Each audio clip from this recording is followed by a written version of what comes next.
Oh, okay. So we are back. Oof, that was um. We were talking about neutral, and I want to add something before we died. So I wanted to say that we were talking about neutral, mostly about bullets, and also how bullets hacked in certain matchups.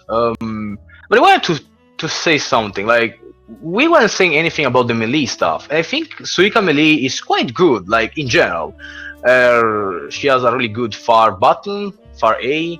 She has a great 6A, and even the charge moves get better once charged, and you can use them neutrally. So, what do you think about that? Well, yeah, you're definitely right. Like, it is important to talk about the melee toolkit of Suika as well. I don't know if like a lot of the time it's not you don't use too much of it during neutral, but like because a lot of the time you can just like default to stuff like J5A or something like the basic stuff if you pin your opponent down with bullets. But there are a few moves that you do use every once in a while. Like first off, the one that sticks out the most is probably J2A. So that's the stretchy gourd attack or whatever you want to call it from the air. And then that one is J2A is a move that I really want to talk about because I feel like there's a lot of like new players who play as Suika or people who just pick up Suika who really, really avoid using J2A. And it's kind of understandable why, because J2A, even though it has really good range and you can combo off of it and stuff, right? The issue is that if you whiff J2A, it is ridiculously slow to recover. So whiffing J2A can easily mean getting punished or like letting your opponent set up whatever they want against you. So throwing J2A out, and if you want to throw J2A out, you really gotta know what you're doing. You gotta make sure that like, yeah, I know this move is going to hit. And the thing is that if you do like align everything perfectly and you aim J2A well, it's an excellent move because you can it hits twice, and you can cancel it from either the first hit or the second hit. So it's really nice to follow it up into like a pressure mix-up from there, because your opponent will have to guess whether you're going to do one hit or two hit from J2A, which also changes how Suika moves. So there's a lot of ways you can play around it. Also, for her other moves, you can use far 5A and 6A in neutral as well, but those are usually those can also kind of have the same problem, where if you throw it out, it's like it has quite a bit of recovery, so you do have to be kind of careful. Usually 6A and far 5A are usually pretty safe. Like usually your opponent can't really punish it, but it does kind of put you at a bit of a disadvantage. Far 5A can be nice to poke people because it is like a little fast to start up. And 6A can be really good against people who are being really, really aggressive because it is a very meaty attack. It doesn't look that meaty, but the frames on it last a bit longer than the actual like little flame graphic or whatever that comes out. So if your opponent is the kind of person who likes to hold 6D and run straight at you, you can just throw out a 6A and they can run into it, and then it counter hits, and then you get like a big combo, and you throw them all the way to the corner. So it can be really good there. But if your opponent likes to stay up in the air, it's usually a bit harder to use. So, so it's not really something you want to be throwing out in neutral as much as it is like something to try and prevent someone from being really, really aggressive. And I guess like one more move I should really bring up too is J6A. Now I didn't really mention it because I don't think you should be using J6A in neutral very much. Are you sure? I feel like I wasn't really agreeing with what you were saying, but here I'm kind of. Well, let me explain. Right? Okay, go ahead. So J6A is kind of as actually like a lot like J2A, right? Where it's like a move that has good range. J6A is actually quite meaty as well, and because it flings Suika backwards, it can kind of be used defensively because it has pretty good priority because of the fact that it flings Suika backwards and it's meaty. But the issue with J6A is that it's a lot like J2A, in where if you whiff the move, it's very slow to recover. Now, if you use it lower to the ground, Suika will land cancel the recovery, so it's not as bad if you use it like kinda low to the ground. But if you use it like anywhere near normal jump height, it takes so long for Suika to recover that a lot of characters can basically set up anything they want against you for free. And some like really fast characters, like characters with fast 5B attacks, for example, like Aya or Raisin, can punish you for free. If they see you whiff a J6A, they can immediately press B. Like they don't even need to react that fast. They can just press B and then they can get like a full combo off of you. So J6A can be used because sometimes sometimes you just need to get someone off you, right? Like sometimes someone is being really aggressive and they're all over you and you really got to get them off of you. And sometimes J6A works, and if you get it off, it's great because it flings the opponent all the way to the other side of the screen, and you get to, you get some breathing room, you get to set up stuff, and you get to play defensively again. But if you just throw them out and you're not being careful with them, then you'll put yourself in the corner and you're going to get comboed. So on top of that, the enemy can 6B it, and it's pretty much a guaranteed punish if he does. So I would also say it's more of a defensive move than an offensive one, unless you want to catch something like jump outs during pressure. You can use it during block strings and stuff. Yeah, but yeah, like for defense, it's really it is a good move if it hits, right? Like if you hit with it, it's excellent, of course, but you can't just judge everything like that. If you whiff with it, it's very bad for you because a lot of characters can just punish you with a lot of things, or they can raw spell card you a lot of the time. So you just have to be really careful about throwing it out. So I don't like saying it's a part of her neutral game, but sometimes you use it. But I would say like those moments where you want to use it are very uncommon because of how risky it is to use. Yeah, I like using 6A for catches. Like when sometimes in pressure, what I'll do is throw out a 2C in combination with some other stuff, and I'll just jump up real quick and real low hit him with a 6A, just because it's fast and it does a bit of damage. So like that's when I commonly find myself using that, or just in combos. But like either that or defensively, like jumping back and hitting that, which launches me out of their like zone. So that's what I use 6A for, at least. Usually if you're talking about like I see Blaze here, he says like it's hard to react to if you use it as if you use it instantly after jumping. J6A is a lot safer because the recovery is longer the higher up you are, basically, because when you exit the recovery, it's almost always because you're landing on the ground.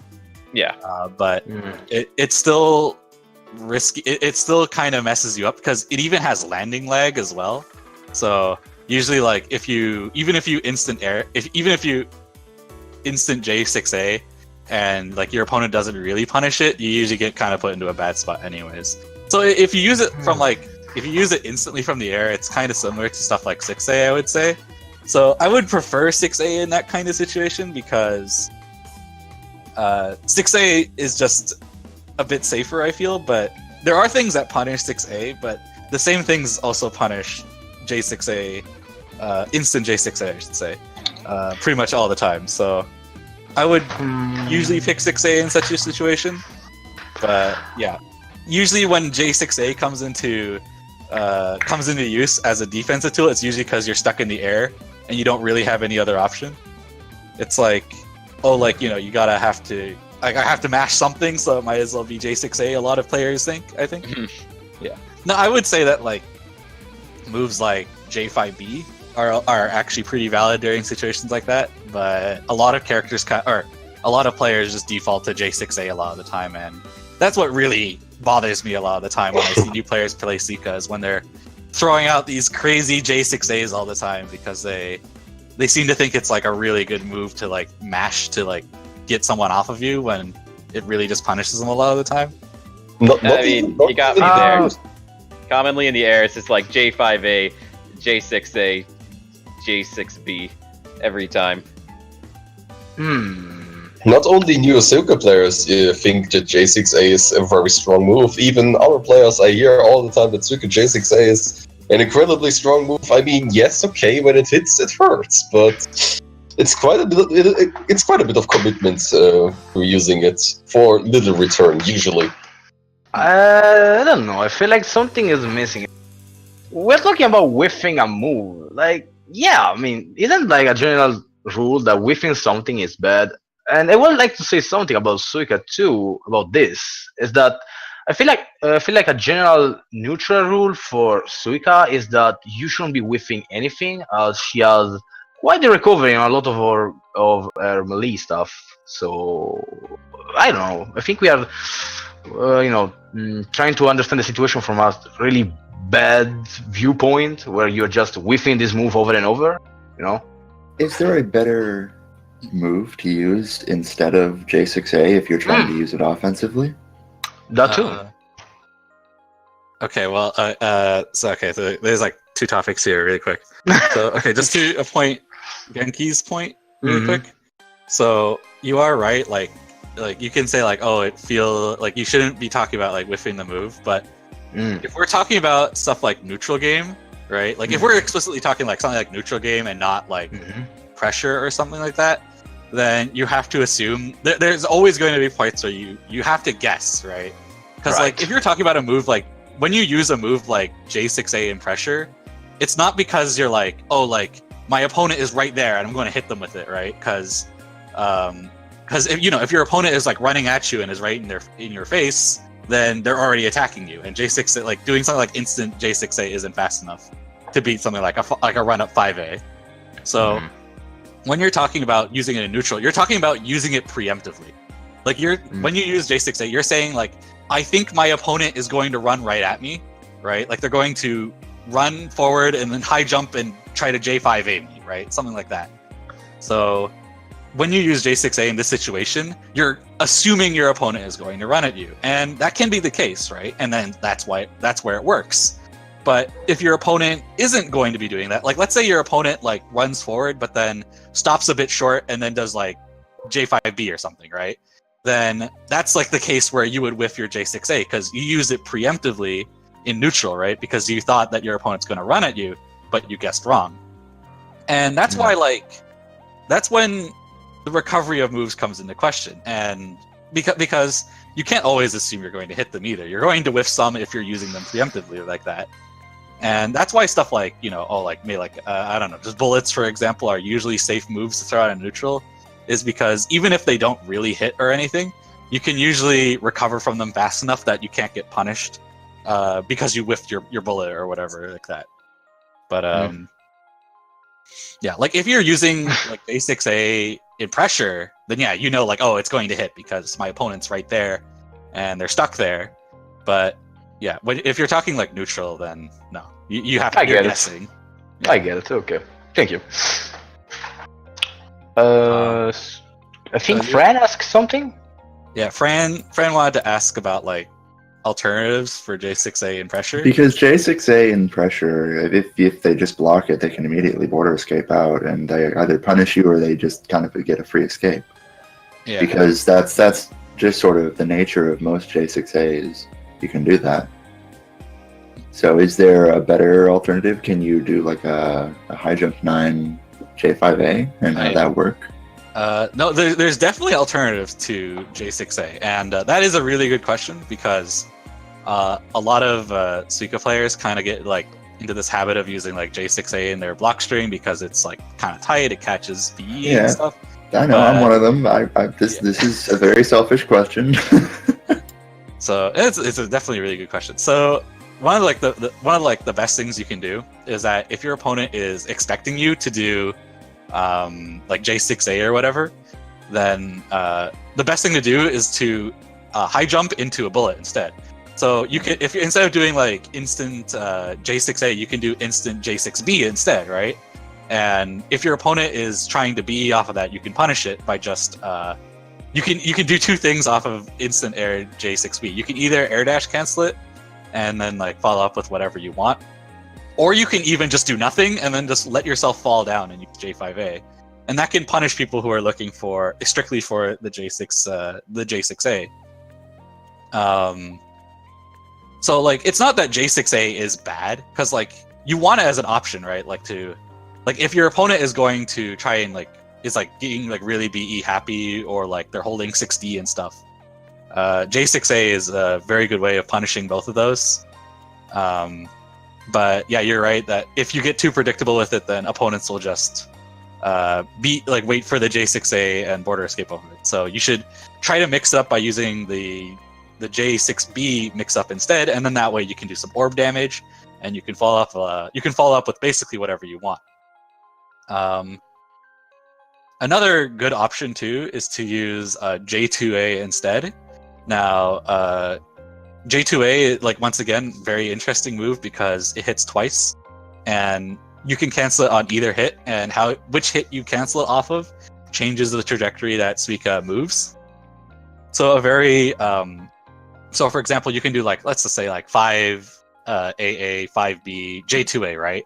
And you can cancel it into either the first hit into something like a 6B bullet, and then like fly down and attack them, or you can once again like just do nothing and let yourself drop into J5A, which is really good to catch border escapes, or you can do 2 hits and then the J5B or the J6B, or follow up with like even like J5C and stuff like that. Like you can play around a lot with J2A and pressure.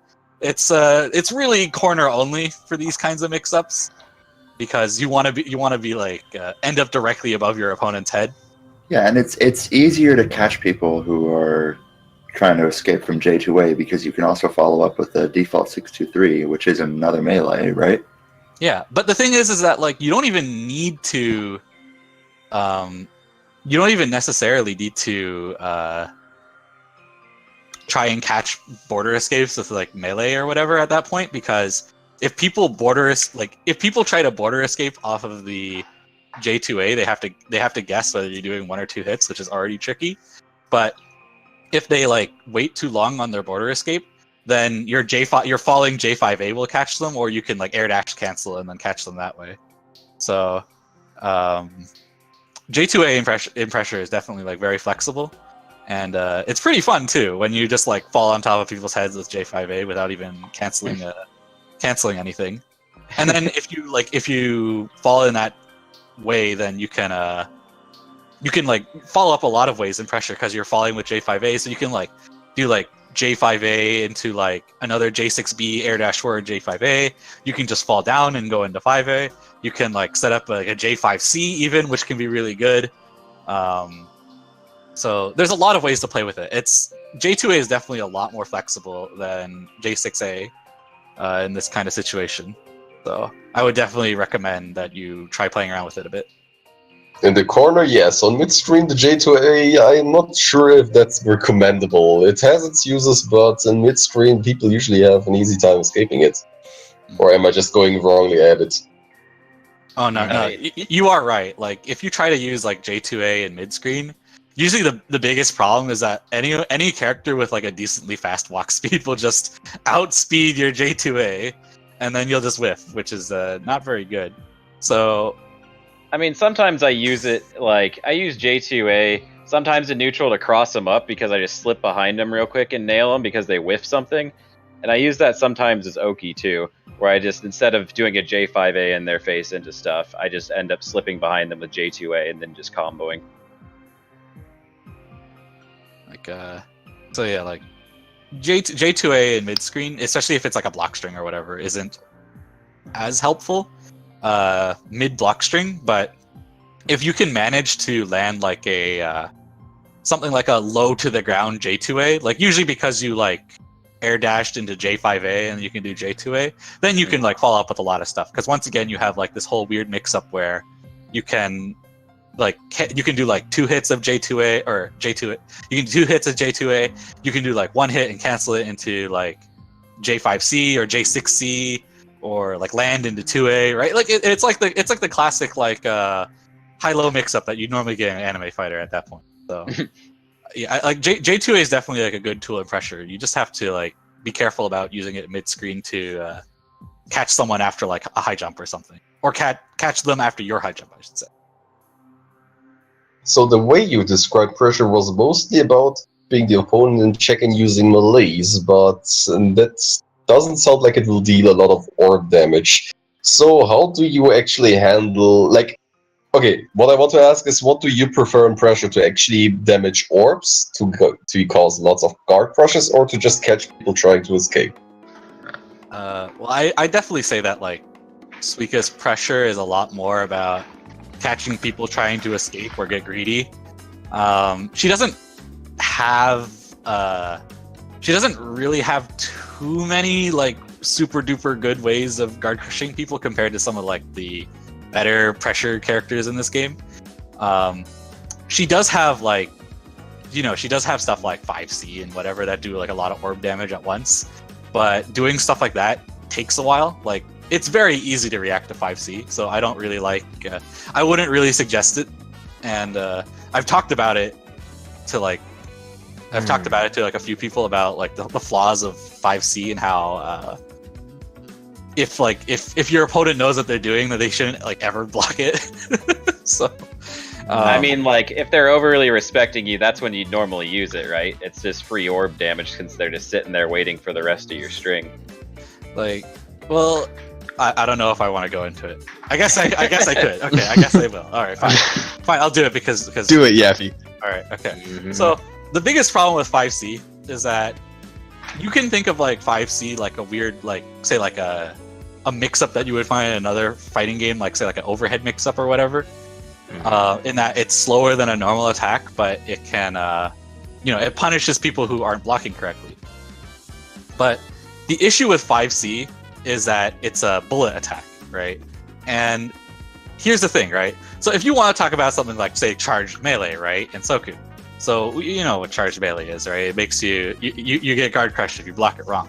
Now, the thing is that charged melee are quite slow, right? Like, they take a while to come out. And you can easily mash out charged melee if you know it's coming, right? Because its startup is so long.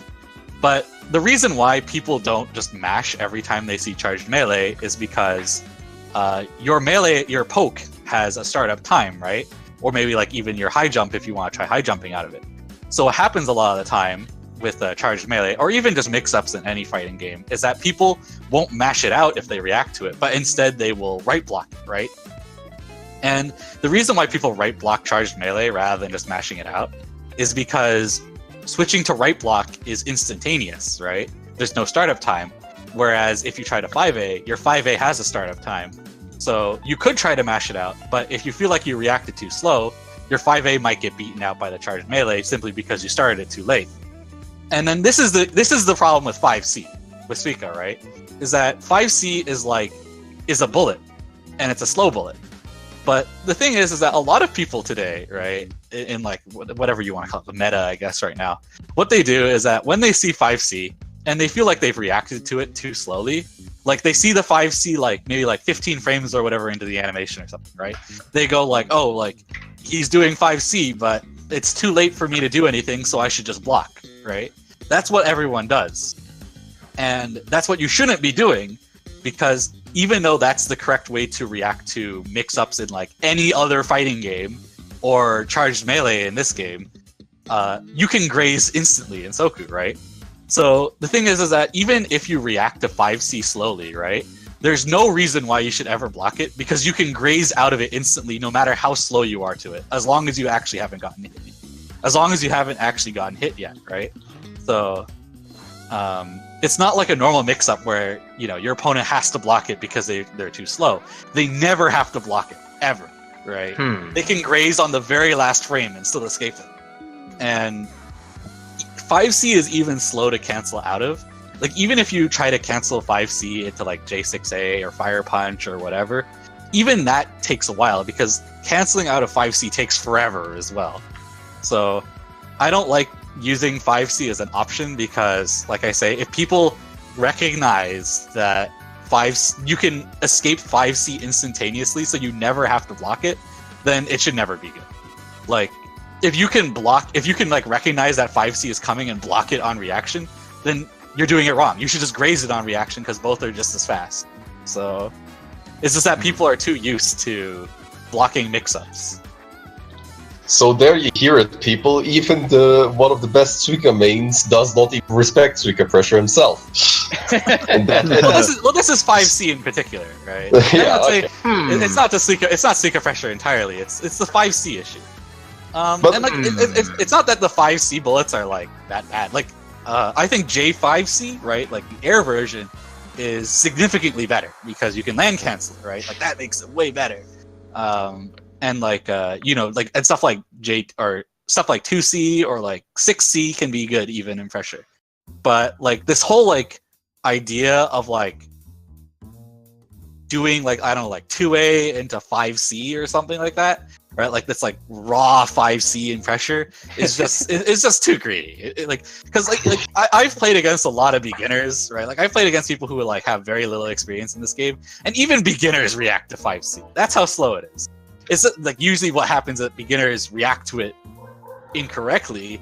Like they will like try to backdash it or something stupid, right? From my experience, I can say never use raw 5C against an Utsuho player. Just don't. Forget about it. It doesn't exist. It's not So 5C doesn't work on gorillas, it seems like. I got something here, so I feel like I have to be the guy, the opposite of what you're saying up to now. So what about instead of doing row 5C, you instead do it from a land cancel? What about that? Oh, then that's way better. It's so much better if you can do like a land cancel J5C. Yeah, that is significantly better because now instead of the opponent reacting to your 5C, they have to, it's not like the issue where you can just graze 5C like even if you react slowly. Now they have to react to it quickly because you can follow up J5C immediately with 5A, right? So in this case, if you graze too slowly or you mash too slowly, you'll get hit by the 5A. There's that that melee threat, right? And that prevents them from just like grazing as slow, like even if they react slowly. Like they actually have to react quickly. And there's that issue. There is actually that issue where they feel like, oh, like I see it, but I feel like I'm reacting too slowly, so I have to block, right? In that case, it's actually true because you actually have to block the melee at that point. So, right. So from here, can I like move you around a bit? Like, so we still have to touch a bit better pressure in a certain sense, and Okizeme, and I think we can touch that in both ways. Like. Yeah. I think you can use J5C land cancel from J2A, and I feel like you didn't explain a particular effect of J2A that you can use in pressure. At least I feel like you should point it out. Land canceling J2A and stuff. Oh, so you mean the fact that if you land cancel J2A between the first and second hit, then you just immediately land without bouncing back? Yeah, and I feel like you should talk about that both for Okizeme and pressure and stuff. I feel like it's an important piece for Suika. Well, how do I put it? I wouldn't say it's important necessarily, but it is pretty cool, and it's used like. In theory, if you can do like J5A into J2A and then land cancel the J2A before the second hit comes out, you should always do that. Like, in that case, there's no reason not to, right? Like, you get to hit your opponent an extra one more time. Maybe they wrong block it, and you get like a little bit more meter. It's like, there's no reason not to do it. But it's not super important. Usually, the real important part is if you can throw like a bullet in between the J2A and the like where you land. That's usually like the actual important part, because then your opponent has to guess like, are they going to follow up with another melee attack in the air, and then like I have to keep blocking, and I have to keep blocking high. Are they going to like land and go into 2A and then I have to block low, or are they going to use a bullet like before they land and then I have to then I want to graze or border escape, right? So like that's like the big mix up there. And the J2A like land cancel or whatever, or just like the ability to cancel into J2A before landing, is an important part of that series there, because it adds like another melee threat. It's not just the J5A they're looking for now. They have to look out for J5A into J2A, or J5A into J6B, or J5A into J5C, or J2A or J5A into 2A. Right? Like, it's what the J2A is what lets you mix up after just J5A. So so as we can see, J2A But how do you actually use it also for Okizeme? Because in pressure, I guess you can reset into instant hair J2A or something. But how do you apply J2A in Okizeme? Because I play Suika too, and I use it for certain stuff like cross-ups and whatnot. So is it an important piece for Okizeme, or is there something else you will prefer to Okizeme people? Okay, well, there are a few situations where you can talk about it. So the first one is if you're just doing normal Oki and you want to like catch your opponent on wake up or whatever, usually J2A isn't really you don't normally want J2A because of the of the possibility of bouncing back. If it's mid screen, you can't really follow up as well.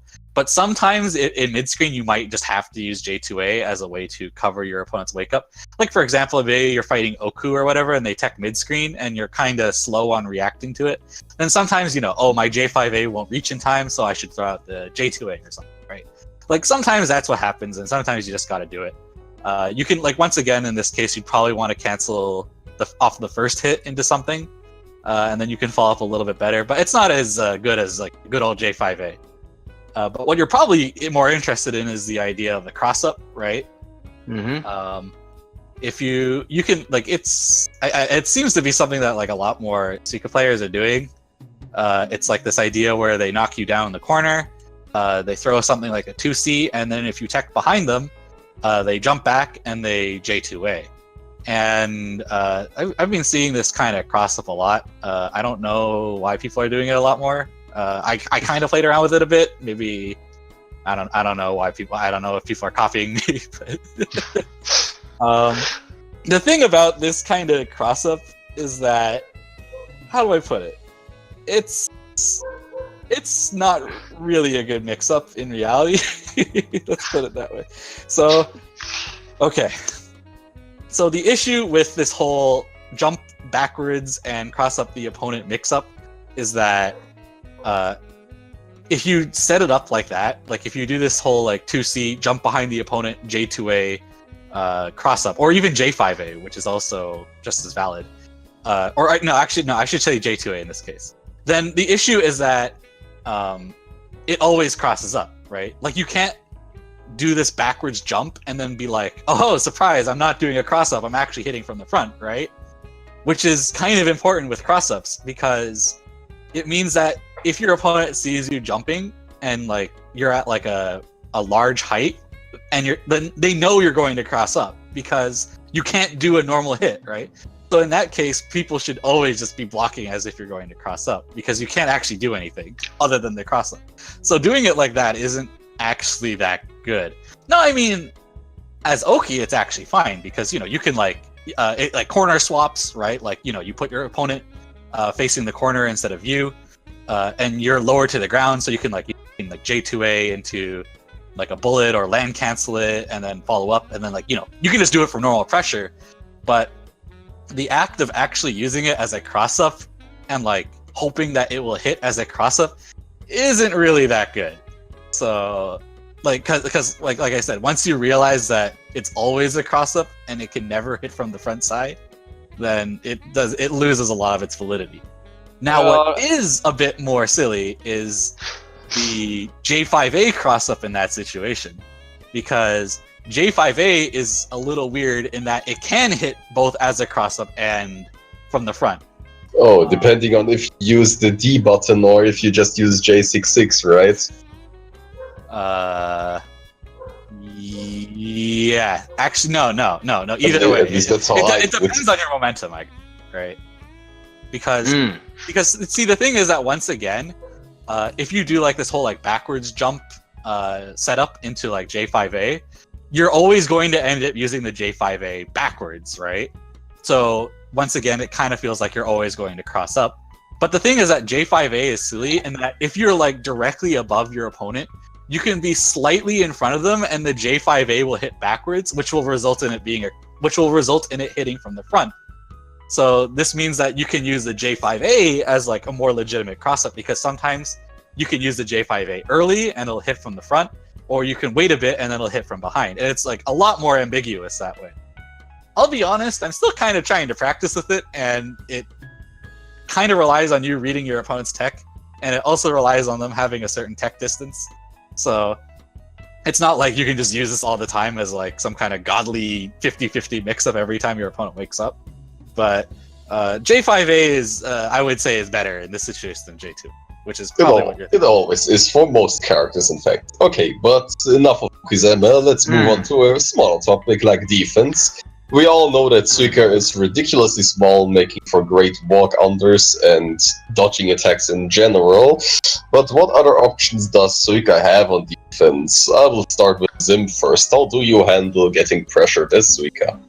As Suika, there's a number of ways. Like, one thing everybody knows about is obviously her number of frickin' reversals, like Atlas or Missing Power. Though, for me, I have the option of those reversals as well as Spectre Dents if I want to use the C version and I have it leveled, because I can just tank the hit and then counter hit them for about 2.5 if it's max level.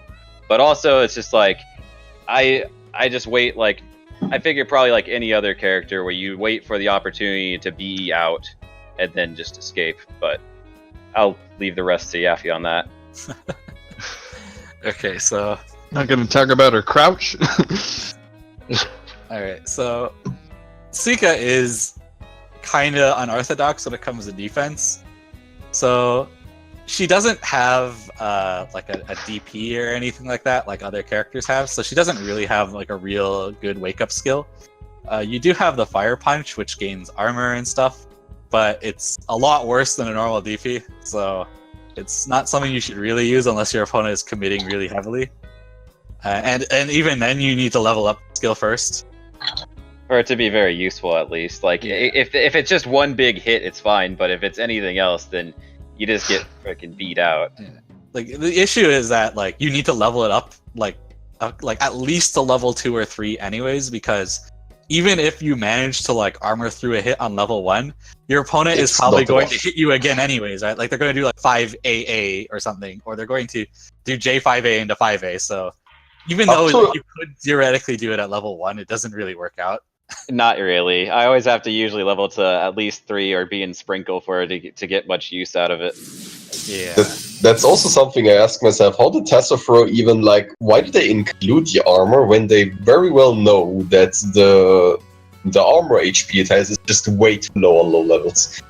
Well, it would be, like, even with if it only had like 1 hit of armor, like no matter what, it would actually be pretty good. It's just that the skill is too slow, right? Yeah. Like if the punch came out faster, then you could like armor through 5A and then hit them before like their 5AA comes out or something like that, right?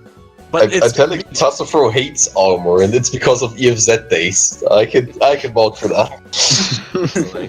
Yeah. So it's because the move is just too slow.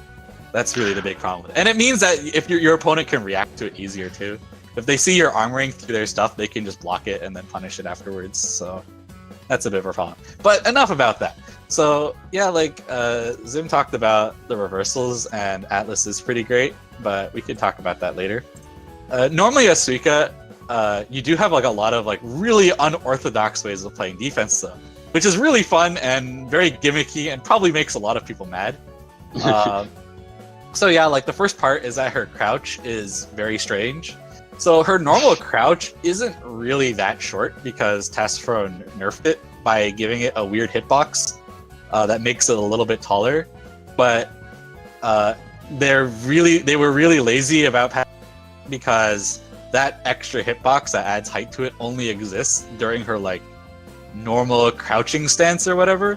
So anything else she does while blocking makes her shorter, and this means that like you have like a lot of silly situations, like for example like Remilia, right? Like a very common Remilia string is to cancel her attack like 2-3-6 into her 4 card to try and guard crush you, right? But because Suika's crouch is so well programmed, Gungnir, instead of hitting like what is it, I think 5 times or whatever that normally does, it only hits twice on Suika if you crouch block it, because yeah. So like guard crush setups like that don't work as well on Suika if she crouch blocks, which is really silly. Another thing is that because her moves are so short, a lot of the time or like stuff like 2A is so short because that also doesn't have the nerf box. It means that you can use stuff like 2A or 3A to slide under moves. Like for example, if you're playing against Sukuya's like far 5A and 6A are too high to hit 2A or 3A, which is ridiculously hilarious. So you can 2A under like some moves like that. Yeah. She She can also crouch under that charge 6T from Sakuya to effectively nullify her perfect killing doll crushes. Yeah, I know Sakuya definitely suffers because Suika's just so small. She can't do like half the pressure she normally would. Well, we can talk. Well, I have a lot of things to talk about the Sakuya matchup, but we can talk about that later. But yeah, and there's also like a lot of other silly situations too, where like a lot of characters J5A don't reach the ground, so you can 2A under characters J5As if there's someone like if their J5A is too high up, basically, because they'll land before their J5A reaches you. You can, and it also means that you can do stuff like 3A to like just kind of slide under an opponent that's too high up. So, for example, if your opponent does something like a bullet on the ground and they high jump cancel into something, you can 3A to slide underneath them, which doesn't really put you in a much better situation because 3A has kind of a bad recovery time, but it does put you out of the corner, so even stuff like that is a little interesting. Or 6-6B works too. Other than that, she has she has the reversals. Her 6A is a bizarrely strangely good anti-air against a lot of J5As. And she has J8A, which makes her move incredibly fast upwards if you do it on a high jump, which can be good if you have to stall. It's not like you shouldn't be doing it just to like waste time because it's not really good to be above the health bars. But if like there's like a really bad situation, like maybe like you don't have any orbs left, like your 5 orb broken or something, or your opponent has set up like a killing or not killing doll, like a private square or something, then you can just high jump J8A and you'll be off you'll be out of the screen before your opponent can react, and they can't do anything because you're way too high up. So so the high jump J8A can be pretty good as a stalling tool, simply because of how fast you leave the screen that way. Suika just goes into frickin' low orbit if you hit high jump in the trick in J8A. It's always funny to do when your opponent tries to set up some like weird spell card stuff against you. Yeah. That's why you gotta have good Oki when you try to set up your private squares and stuff like that. Otherwise, Suika's just going to leave the screen. Even in time slow, she's too fast. I know that feel. Alright, so we kind of talked enough about Suika's defense. Now the part what everyone is waiting for, talking about the character's cards. And I leave you complete freedom on what card to pick first and talk about. Oh no. I mean, let's just start. Zim, what's your favorite card Suika to use? We can go. My favorite to actually use is probably Kidnapping Oni, even though it's not all that useful in most matchups. Just because of how people can mash it out or simply jump away. But for me, it's just like, part of why I love Suika is because she has like so many grabs.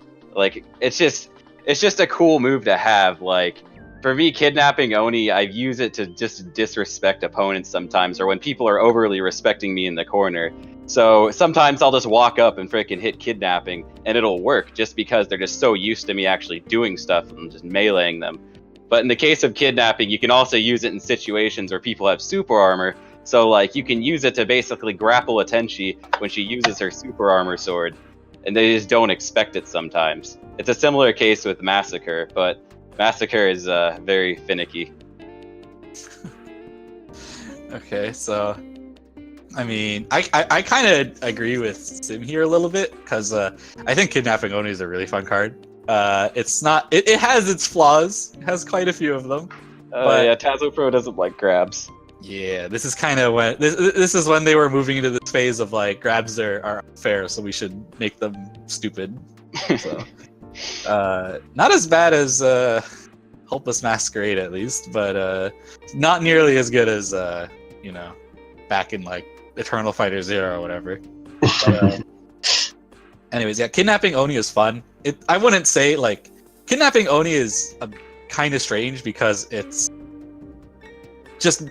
good enough to be usable, but it's not good enough to be what I would say is like tournament viable. Right? Not really. Yeah, like you can you can actually do like a lot of cool setups with kidnapping Oni. Like you can like you could like set up from like a land cancel like J6B in the corner into kidnapping Oni. You can set up fireworks. You can even just do like the good old classic J5A in the, which you see in like you can see doing like any anime game. But the biggest problem with kidnapping Oni is that you can only use it in the corner because its startup time and its bad range and suction effect or whatever are just too bad to keep up with a lot of players or characters' backwards walking speed.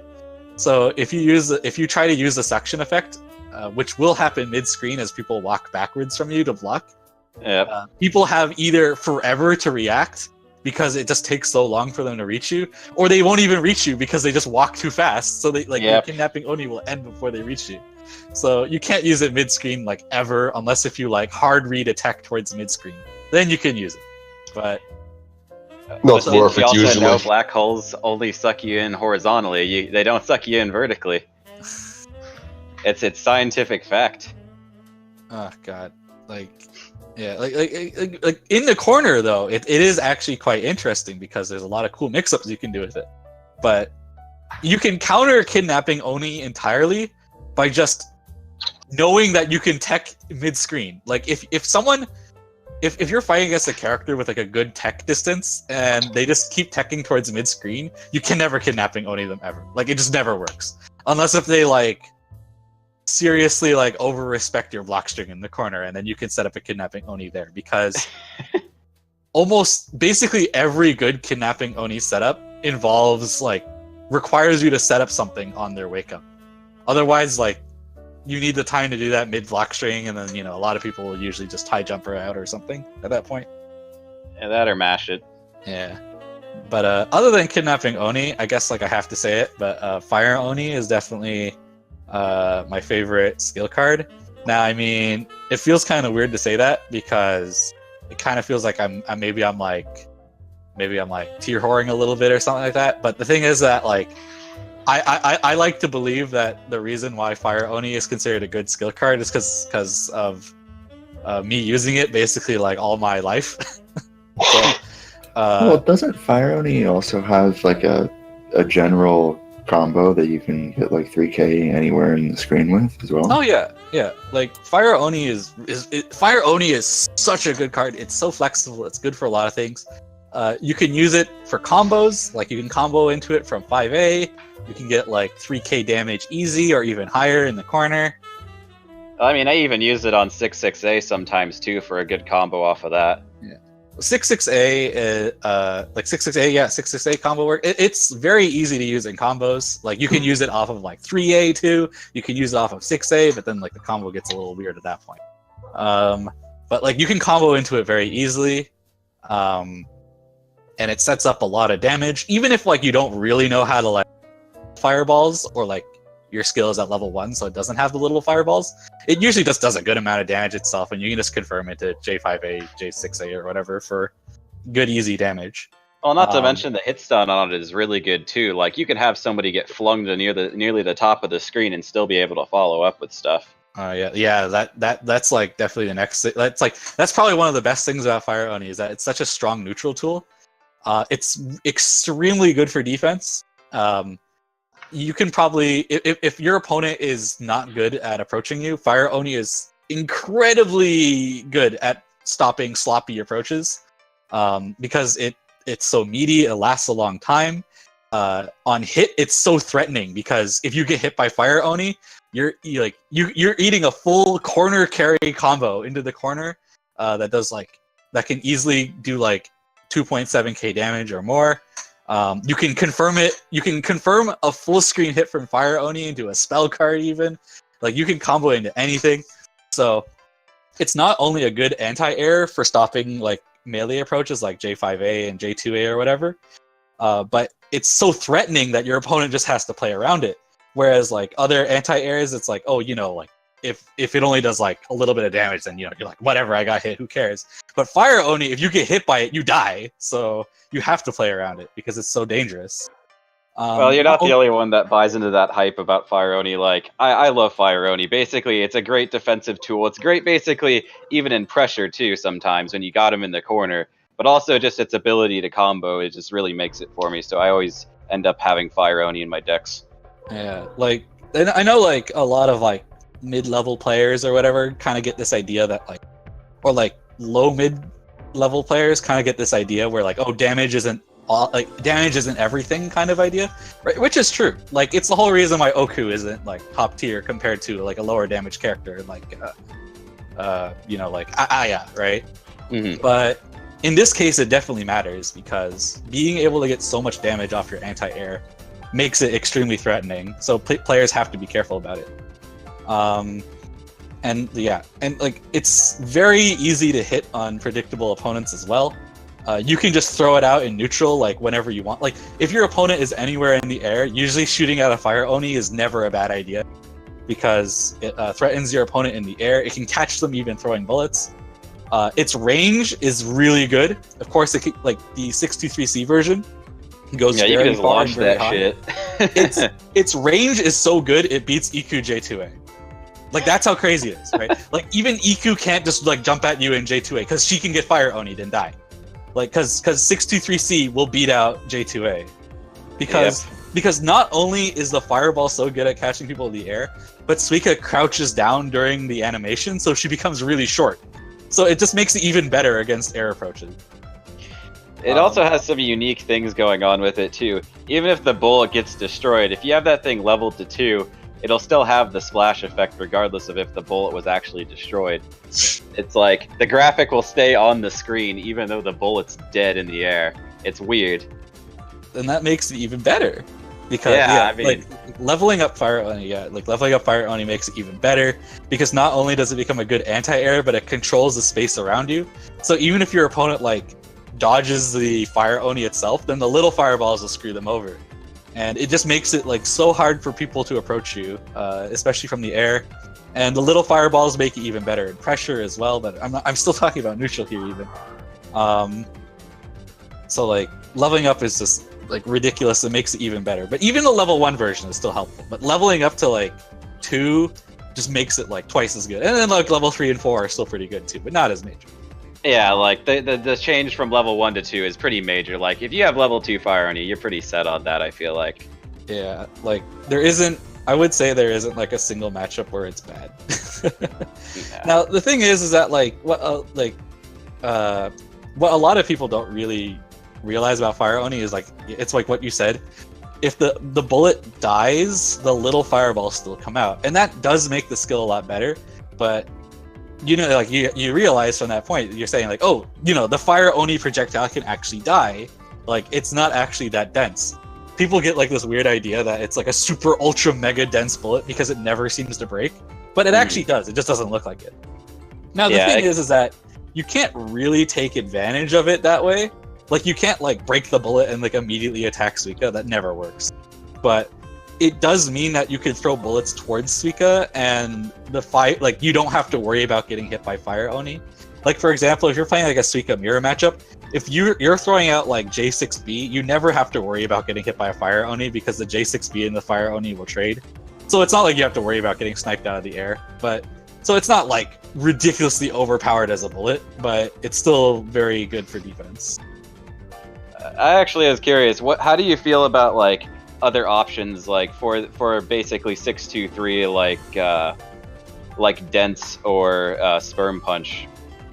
Okay, so, obviously, I'm going to say that I don't believe either one is as good.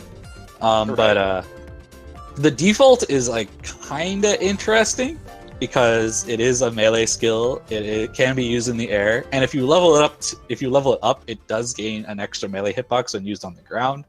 So you can use it, like, theoretically to catch stuff like border escapes and, like, over aggressive attacks. But I feel like it adds good damage to combos in the air too if you use it right. Yeah, like, if you, like, it's your best way to end a combo in the air. because it does the most damage. It gives you a really good knockdown if you finish the combo with it, which is my favorite part about it. If you finish a combo So with like default it's a good 63 skill until you move on to Fire Oni or whatever normally for you. Yeah, like I would say Fire Oni is definitely better, especially if you want to talk about combos. And Fire Oni is just too invaluable when it comes to combos. But Yeah, I agree with that. Yeah. But I've also heard that Sperm Punch can be pretty good too in terms of pressuring, in terms of like managing to get orbs. Like, what do you think about that? I definitely disagree. Like Fire Oni is a lot better in pressure because if you level it up, I should say, because when you level up Fire Oni is like already like okay in pressure because it does like 1 orb of damage and you can high jump cancel out of it pretty quick. So it's like, you know, you can just kind of throw it out there. But when you level it up, the little fireballs make it so that you can follow up Fire Oni into another attack, like say J2A, and then the little fireballs will make the entire string tight, which is like so good for letting you mix up with whatever you want. So Fire Oni, and it even does extra orb damage at that point too.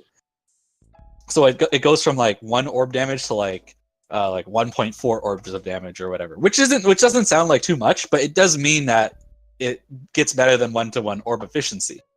So it is really good in pressure. Now the thing with Sperm Punch is that Sperm Punch does have the potential to do more orb damage, right? If you use it point blank, but you can't high jump cancel it, which means that if you use Sperm Punch, you have to either be like finishing a string with it, so it like guard crushes and then it knocks down because of like a little like an extra wisp or whatever hits, or you have to be ready to cancel it into a spell card.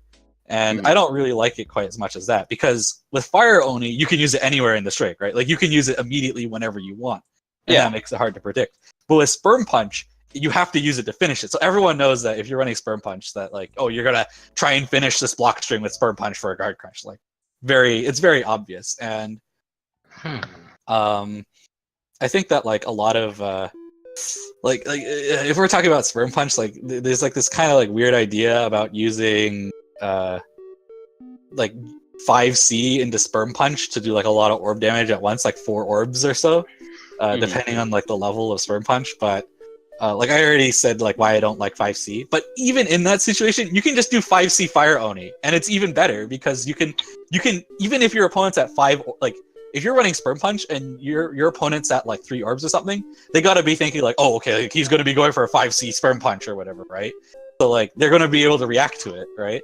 But with Fire Oni, 5C Fire Oni, you can do it anywhere you want, right? Like you can do it like the moment you start pressure. Just like throw a 5C Fire Oni or whatever and do like it does like 3 orbs of damage and you can follow up, right?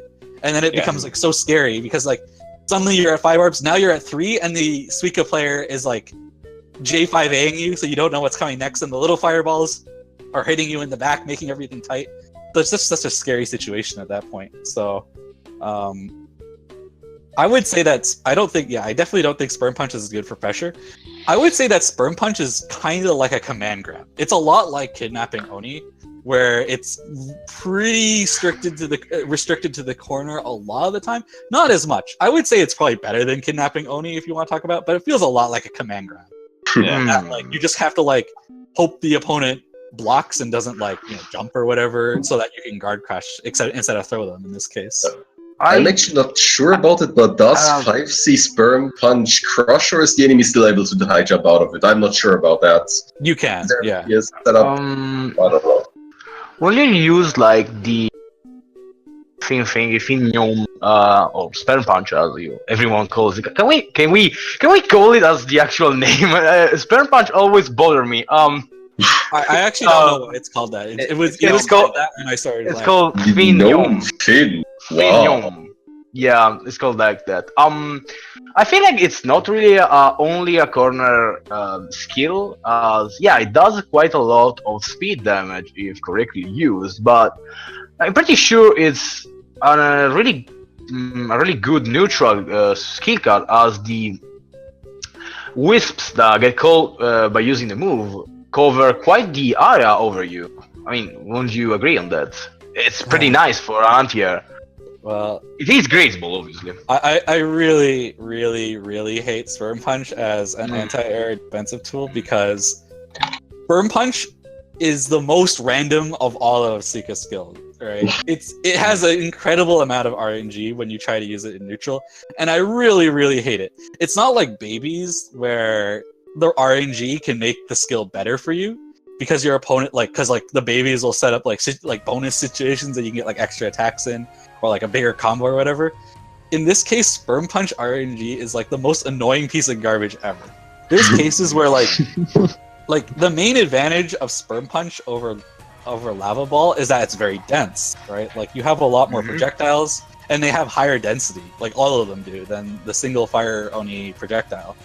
But the thing is that the spread of them is entirely random, and it's such a huge pain in the ass because, you know, sometimes your opponent will be like a little far away. Like say for example, like Iku is going to try hitting you with a tip of J2A, right? So you Sperm Punch, but then all the wisps go straight up or something like that, right? And then you get hit by J2A and you get screwed over. And I hate that.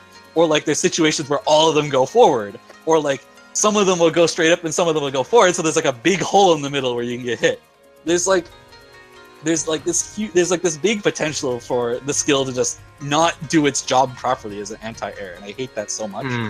Like if you want to use it because it's denser, then sure, fine. Like that can be good. Like there are cases where Fire Oni, like the projectile of Fire Oni isn't big enough to cover like some characters like J2Bs or whatever, but there's like cases where you'll use Gnome Thin, and then there'll just be like a hole and then the issue here, right, is that since you can't high jump cancel it, if a bullet sneaks through, you get hit, right? Whereas the Fire Oni, if you see a bullet like is about to hit you, you can cancel it into a backdash or a high jump or something. Right. Which makes it a lot safer to just kind of throw out. And not only that, but the thing with Gnome Thin is that even if you do hit your opponent, like say your opponent comes in for a J5A and you smack him right in the face with Gnome Thin, right? Then it only does, like a lot of the time it'll only do like 300 damage because only one wisp will hit them, or maybe like a few, and then it'll do like 600, 900, and then your opponent can air tech immediately. There's no like hit stun time with it. So sure, it makes it so your opponent gets off of you, right? Like it cancels their approach, but it does almost no damage, and it doesn't put you into a better situation, right? It just kind of returns you to neutral, and sure, you did a little bit of damage to your opponent, but it doesn't give you anything. Whereas the Fire Oni, you know, you hit your opponent, you get a huge combo, you fling them all the way to the corner, and then you get pressure, right? So, like, so it's not as reliable, and it doesn't do as much damage, which means it's not as threatening. Like I remember, right? Like I was actually playing against like Blaze once, and he was playing as Suika, and he was throwing out these like wisps everywhere, and I didn't give a damn because every time I'd approach him and he hit me with one, I'd be like, whatever, I only took 300 damage, who cares, right? Whereas if I hit him with one Fire Oni, that's 3,000 damage, right? So it's like, why should I even care about Gnome Thin, where I do 10 times as much damage with Fire Oni? And then I get the corner carry, and I get the corner pressure. So it's like, the move as it, like, good. You could, so like, it's not that Fire Oni is strictly better, but it's just that, like, the reward for actually hitting with it is so minor that I just don't care about it. It's like... Yeah, no, I understand where you're coming from. We can understand how this move works, but before closing down this one, I know how Fire Oni works, as you can do actual mix-ups, and it's quite tight to block. But going back to that land cancel J5C, couldn't you actually abuse both of those techniques, both the land cancel J5C and the Gnome Thin, into a quite crushing string, you know? Wouldn't that be something you could do and make it pretty strong too? Yeah, I definitely agree. If you're going to be doing any kind of like big, like sudden burst damage to your opponent's orbs, you definitely want to set up the J5C on them, and that's what I want to see people using Gnome Thin. If you want to use Gnome Thin, don't do like this whole like walk up like 2A 5C or whatever. That sucks. I don't think that should work. But if you do the land cancel J5C, then yeah, like that's actually how you should be using it. And like you can like set up so many things with the J5C. Like it doesn't have to be Gnome Thin. It could be like, once again, it could be Fire Oni. Yeah. It could be like another 5C if you want to be like extra stupid.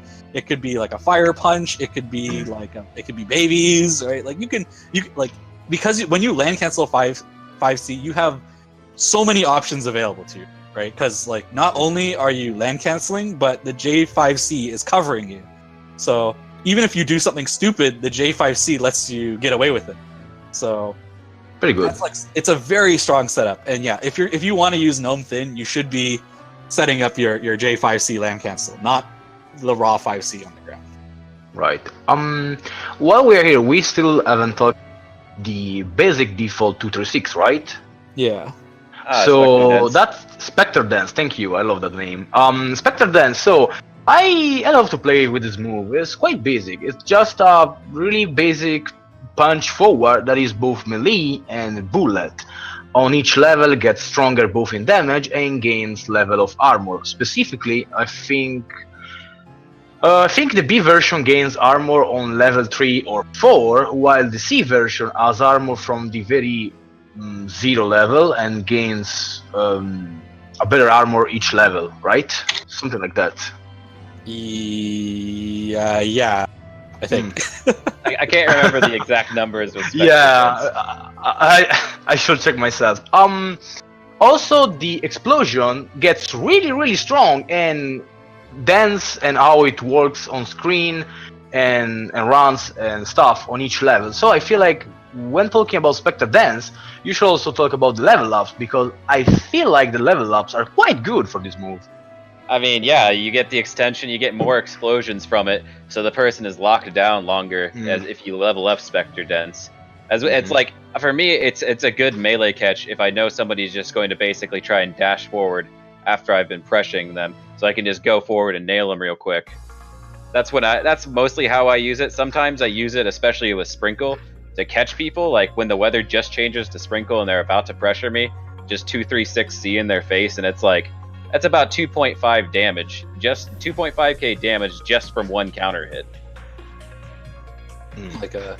I think like you are definitely right. It's like a skill that gets better as you level it up. But I feel like that's a lot of Suika skills, honestly. Her weather is Sprinkle after all, right? So I think the developers intended that a lot of her skills get better as they level up. But yeah, Spectre Dance is it's a pretty solid move. Yeah, it does does good damage when you combo into it, so you want to usually you can just like end any whatever combo on the ground into it for a good solid bit of damage and an all right knockdown, not like super duper, but pretty good. It's better than just dial-Aing and then just having them air tech and go out. You could just instead 5AA, 5B, and then just punch them, and then they're on the ground in a predictable spot. Yeah, and then you can follow up. Yeah, leveling up does make the skill a lot more fun. I mean, there is the armor part, but usually it's not so much the armor part as much as it is how it can be silly in pressure. Because if you like position yourself correctly against an opponent in the corner, because the trail of explosions gets longer, it means that it locks them in pressure for a while, to the point where you can like string together like fire punch after fire punch, and it's like very tight, which is once you hit like level 3 or 4, like the amount of explosions just keeps them locked down for so long. You can just kind of do whatever you want with them for a little bit. Yeah. Now I would like to ask you about the Spectre Dance.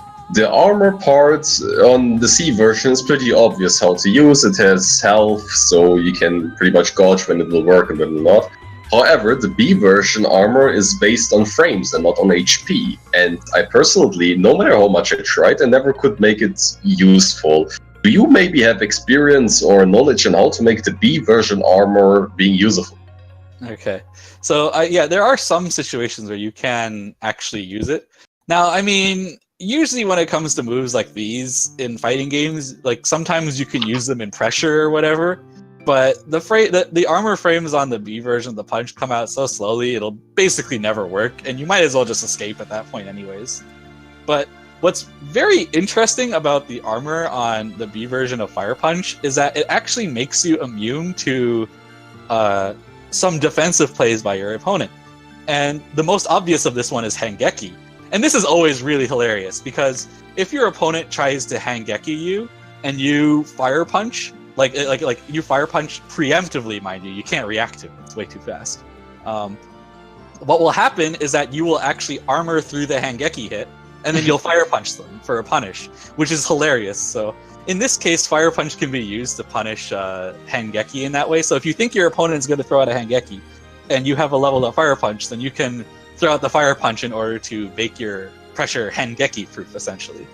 Other than that, it's pretty hard to use, but if your opponent is getting like really greedy with the 6 BE into 5A or whatever to try and punish you, which can happen if you use something like Fire Oni, then Fire Punch as a mix-up, not only like normally Fire Punch would catch the BE itself, but there are times where if your Fire Punch comes out a little slow, like then the armor might save you from the opponent 5Aing you. But I haven't really been able to get this down consistently yet, so mostly probably because it depends on the character you're fighting. So I wouldn't rely on it for that as much as just using it to catch the BE itself. But for the most part, it's not too helpful, but I think the ability to catch Hangekis is pretty funny. And who knows, maybe you'll catch a DP with it once in a while, if you get lucky.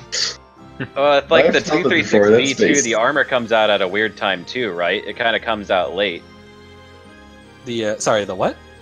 On Spectre Dents, doesn't the armor come out a little bit later than 236C? It comes so late that it's Yeah. almost a trait. Yeah, Yeah. like the C version, the armor is there immediately, but on the B version, it takes a bit. It's basically like when Suika actually starts punching rather than like spinning your arm around again. So Which is pretty much a big fuck up in Task Force game sense. Although I would say the B punch works a lot against dash attacks. Like, for example, Aya's Domination Dash and Sanaya's Kanako Dash. Those can be punished pretty well with the B version armor, but it's also not that easy. But I say it works better on those kind of moves. 6-6 Ace, for example. Something like that. On a read, of course, but it's still pretty tough to use. Alright, moving on from the Spectre Dance, do you want to mention any other skills before we move on to spells? I don't know. I don't know. I don't know if I want to.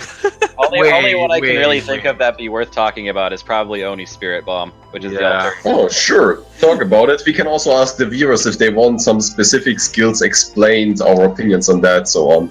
But yeah, talk about Spirit Bomb so far. What do you think?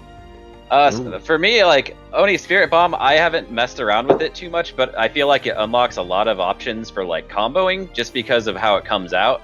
It also helps in certain matchups where you usually couldn't get much use out of Spectre Dents instead. Like, I feel like in the Yuyuko matchup, it really shines compared to Spectre Dents. But Yaffy probably has used this a little bit more than I have. Okay, so I guess that's my key to start talking. Yeah. So, yeah, Spirit Bomb is probably like it's a very staple move. I think the easiest way to explain it is to just say it's like an extra 6B, which doesn't make it sound that impressive, but then you realize that 6B is a pretty good move, so having 2 is pretty good, and it's It a little also bit has- better in certain ways. It has that increased density too, right? Yeah, and that can be very helpful in certain matchups. Now, the thing is, like, a lot of the time, now, while I typically prefer Fire Punch, I believe that normally Spirit Bomb is a bit more of a solid move. It's pretty good against most of the cast, whereas Fire Punch isn't that good against some characters. And Fire Punch is mostly used to stop, like, very aggressive players trying to escape your pressure, so if players are more, if you're playing against someone who's like a lot more respectful, then usually Spirit Bomb is quite a bit better.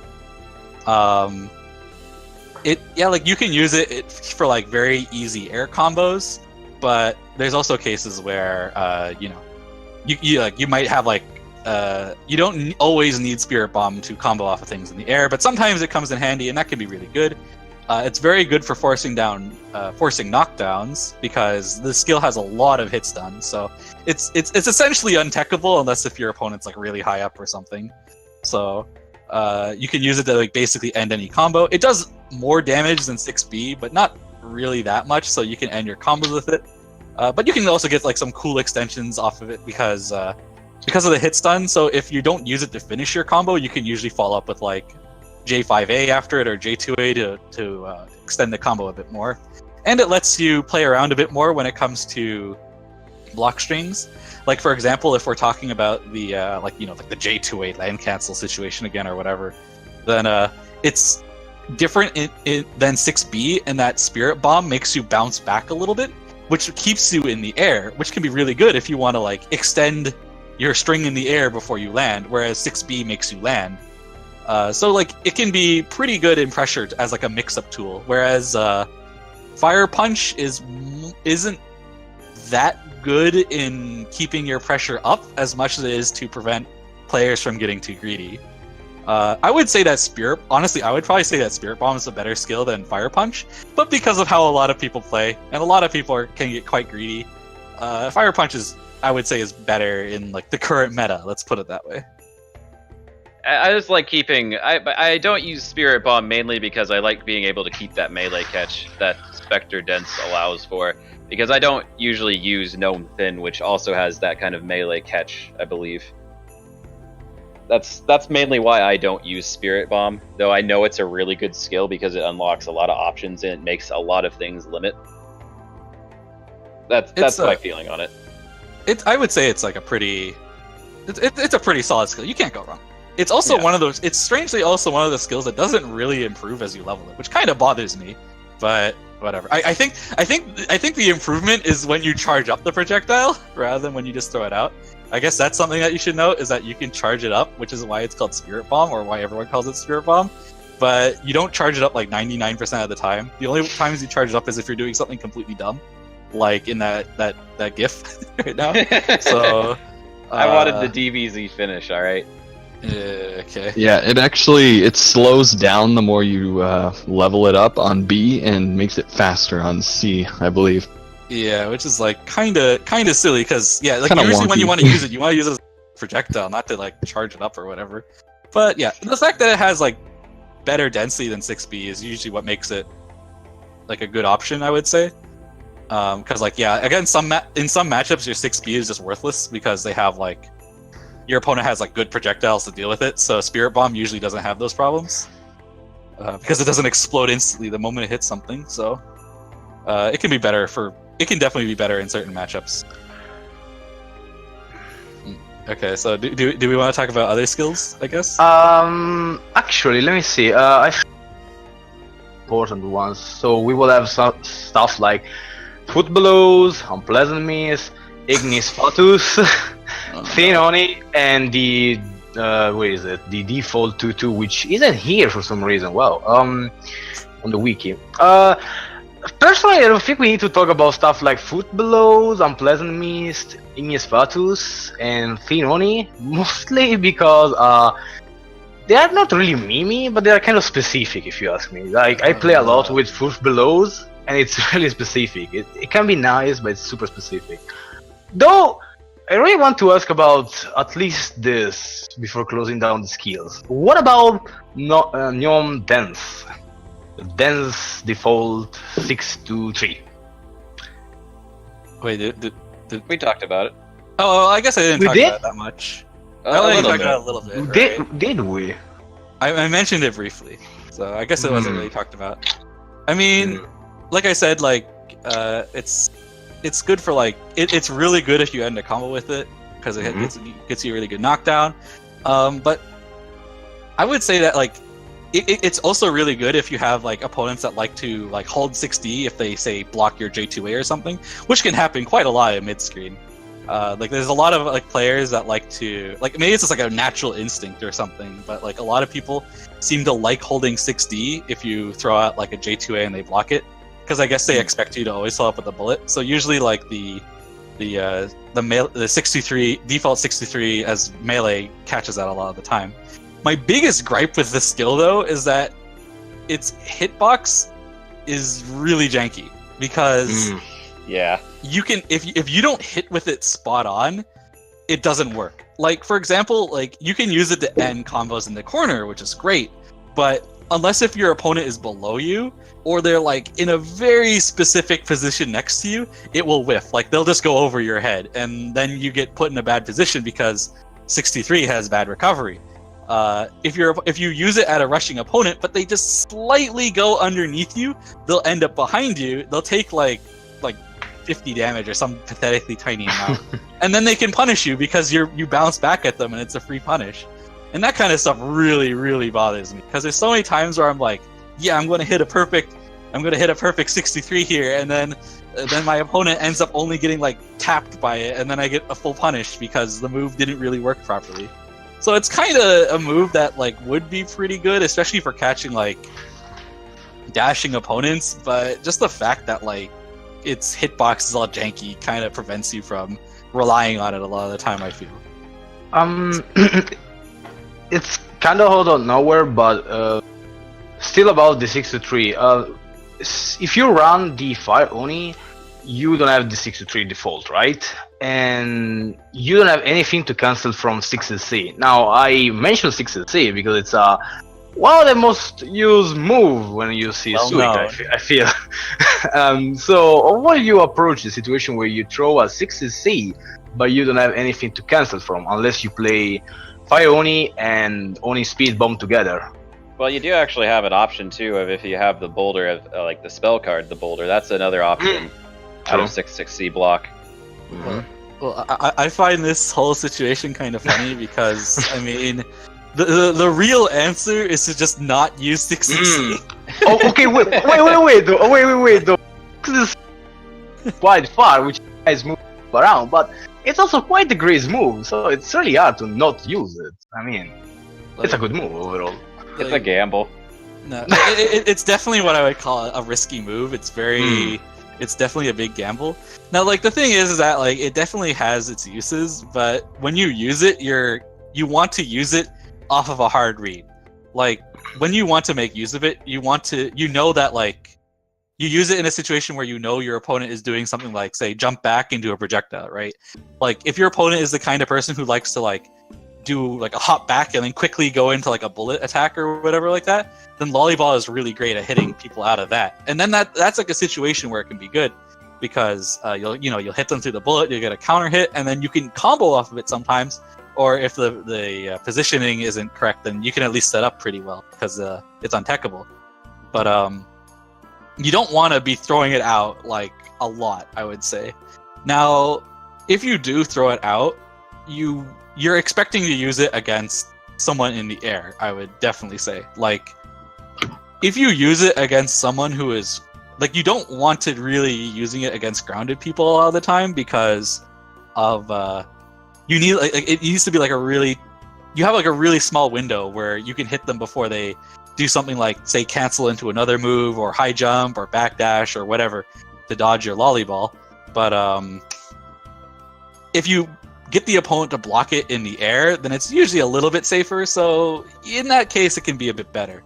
But if you do end up using it because like you read your opponent's going to be doing something and then you read it wrong and they block, then if you don't have anything to cancel into the air, then you're obviously screwed. You don't need me to tell you that. But usually, like, I would say that you shouldn't just run something in your deck just to cancel out a Lollyball. That feels really silly. You can use like the default 63, or you can even use leveled up babies just to avoid some punishes. But it's not something I would say is worth like planning for. Yeah, planning for. Yeah, I asked this because I remember playing by using the speed bomb, and last time I checked, you can't really punish 6C into 236 alt. Usually, it just beats kind of everything, so that's why I ask.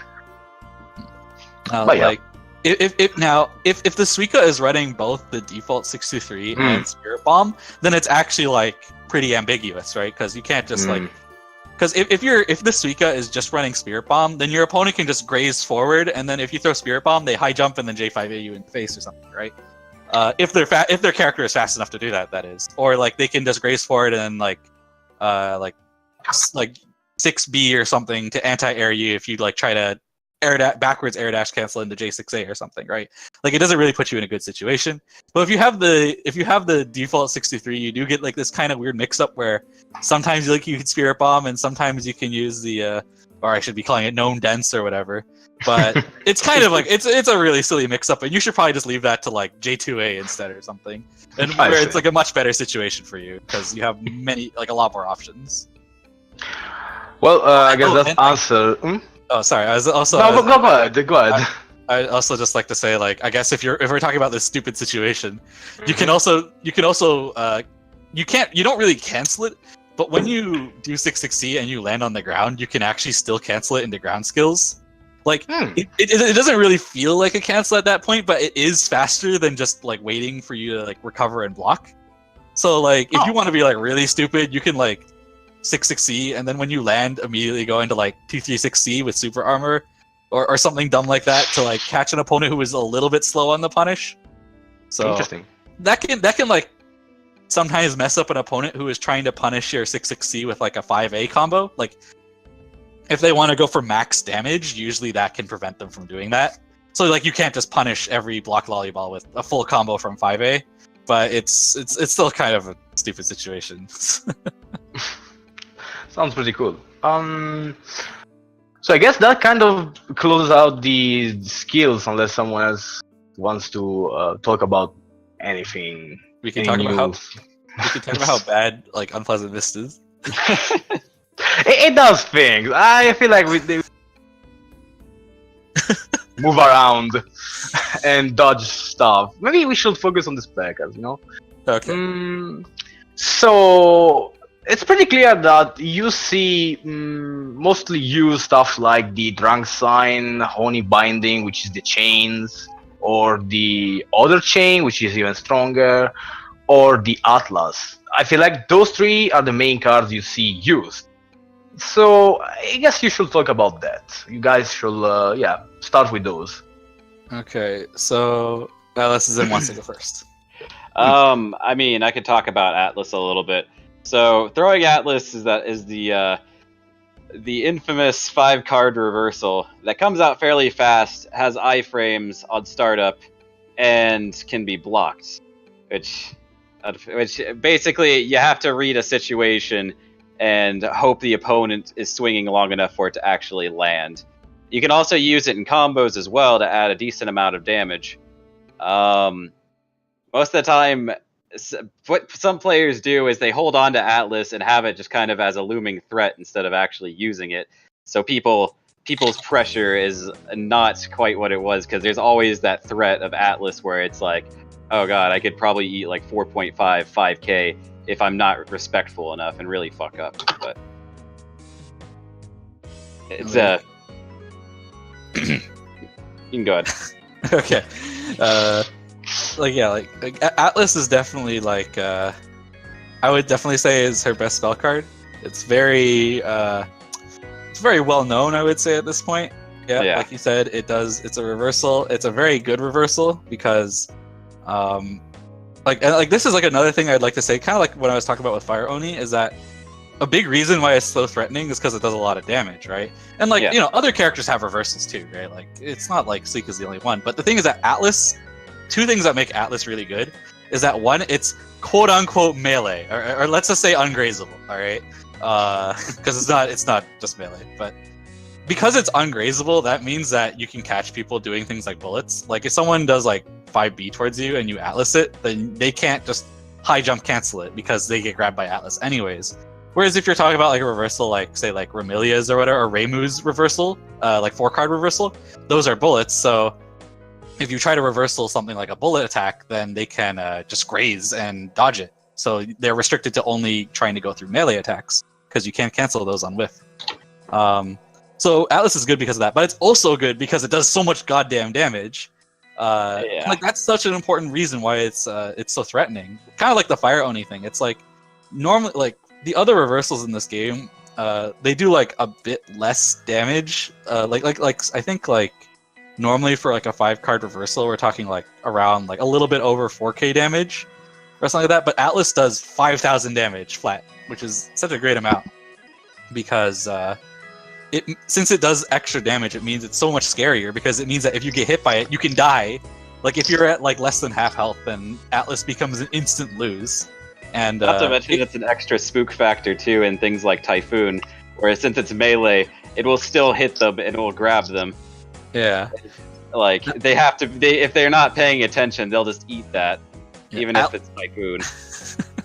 Yeah, like Atlas is the whole reason why Suika is so dumb in Typhoon. Like Suika in Typhoon isn't actually like that exceptional compared to a lot of characters. Like sure, her damage is pretty high, and a 5C can do a lot of damage if you let it hit you. But Atlas is like the real reason why she can do anything, because if your opponent tries to do anything, like if they commit to any kind of action anywhere near the ground, they can just get Atlased and they'll just immediately take 5k damage. And it's like extremely fair. So Atlas is the whole reason why Suika, like I would say, is the best character in Typhoon. If she doesn't have Atlas, then there are like definitely a lot of situations where other characters can like out DPS her or be more threatening. But with Atlas, like there's like you just can't commit to anything. So the best you can do if she has Atlas is just play like lame and just try to avoid taking damage as she throws stuff at you, trying to bait you into doing something dumb so she can Atlas you. Like yeah, and like the whole reason why the move works in Typhoon, which like a lot of people are like, I remember there's like so many people I've played against, and they're like, why does that work in Typhoon? Like they're really upset about it. And like the whole reason why it works and other like, I don't know what to call it, like cinematic or cutscene moves don't work is because Atlas is a grab rather than a melee hit. So like moves like Mailing's like 5-card palm don't work properly in Typhoon because it's not actually a grab, but it's actually like a hit grab or whatever you want to call it. So those don't work properly in Typhoon, but grabs do, which is why Atlas still works, which is absolutely hilarious. But Atlas isn't just good in Typhoon too, but it's also extremely good in just combos in general too. Like it's such a flexible card. Once again, just proving how flexible of a character Suika is, because you can combo into Atlas from basically every move you have. I think the only move it can't combo from is like J8A, and that's because you're in the air. I think every other move you can combo into it. Like, although some moves will require like a counter hit or something, but if you play creatively enough, you can combo into from everything. But basically, it's really easy just to end the game with Atlas. Like if you realize your opponent has like 3k HP or 4k HP, it's not hard to just like do a hit and then combo into Atlas from it. So it's just a very reliable card in that case. The only issue is that it can't be used in the air, which is the only thing stopping it from being completely broken. I feel like there's also that mind game aspect to it too once it's in your hand. So people don't act like they normally would because of that threat looming over them, especially when they're low. Oh god, I love that part about Atlas so much. I think that a lot of people know me for that too. Not that I'm special for holding Atlas in my hand, but just because like they recognize me as someone who likes to hold Atlas. Like yeah, like some people will try to play so hard around your reversal, like they'll constantly try to bait it out to the point where their pressure just becomes a complete mess and they can't do anything properly, or like it's so easy to play with Atlas, and just like if your opponent starts baiting it, just like start mashing on wake up like a complete moron, because your opponent's gonna let you do it, so you might as well. So, yep. If they respect it that much, you could start messing with them a bit. Yeah, like, and then get them to disrespect it, and then they eat it anyways. Yeah, like there's like obviously like there's opponents that like how viable of a tactic it is depends on your opponent.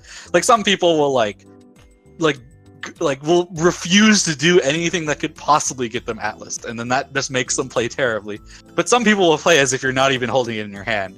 In which case, then you should be able to recognize that as a Suika player and be like, yeah, free Atlas on wake up or something dumb like that. Yeah, exactly. So, or like usually what people will do, like the most common thing is that people will usually just like prevent, or like they'll mess up their Oki on you, like they won't attack you on wake up because they think you'll Atlas. So that's usually your chance to like just like mash on wake up or block the J5A and then start mashing as they try to bait it or whatever. So yeah, it's a very fun card. It's very silly. It's very good. I would honestly rate it as one of the best cards in the game. It's not quite like, it's not really like GG tier, but it's just such a strong and flexible card that it has to have a top slot. So, I mean, there's a reason it's not called Exodia. Yeah. Well, I would like, okay, like I know this isn't an EQ podcast, but like I wouldn't even say that EQ, like it's not like Exodia is strictly better as much as it is that Exodia works as like a crush card, right? So like if you start blocking Exodia, you're put into such a bad situation where you'll just die a lot of the time. Whereas like Atlas like doesn't do that, right? Like Atlas, it grabs you and it does 5k and that's it, right? Whereas Exodia can do like 7 or 8k or something, right? So it's not quite as stupid as that because it doesn't force damage like Exodia does, but Exodia can't be used as a reversal. But if you're like theoretically speaking, offensive cards are better than defensive because you never have to play defensive if you just kill your opponent. So yeah. Okay, to hurry up a bit the podcast. So, do you want to mention other spells, something that you would really like to talk about, or do you think the other spells are more obvious? Or One card. Come on, we gotta hear about that. You can't talk about one spec. You need to talk about the.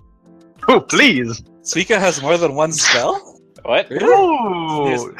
Okay. You know what? Tell me about Secret of Kings. 3-step destruction. That's a good card. Tell me about that. I personally like I actually like That's the it. one that confirms off of 5A, 5B, Yeah. right? Basically, anyway.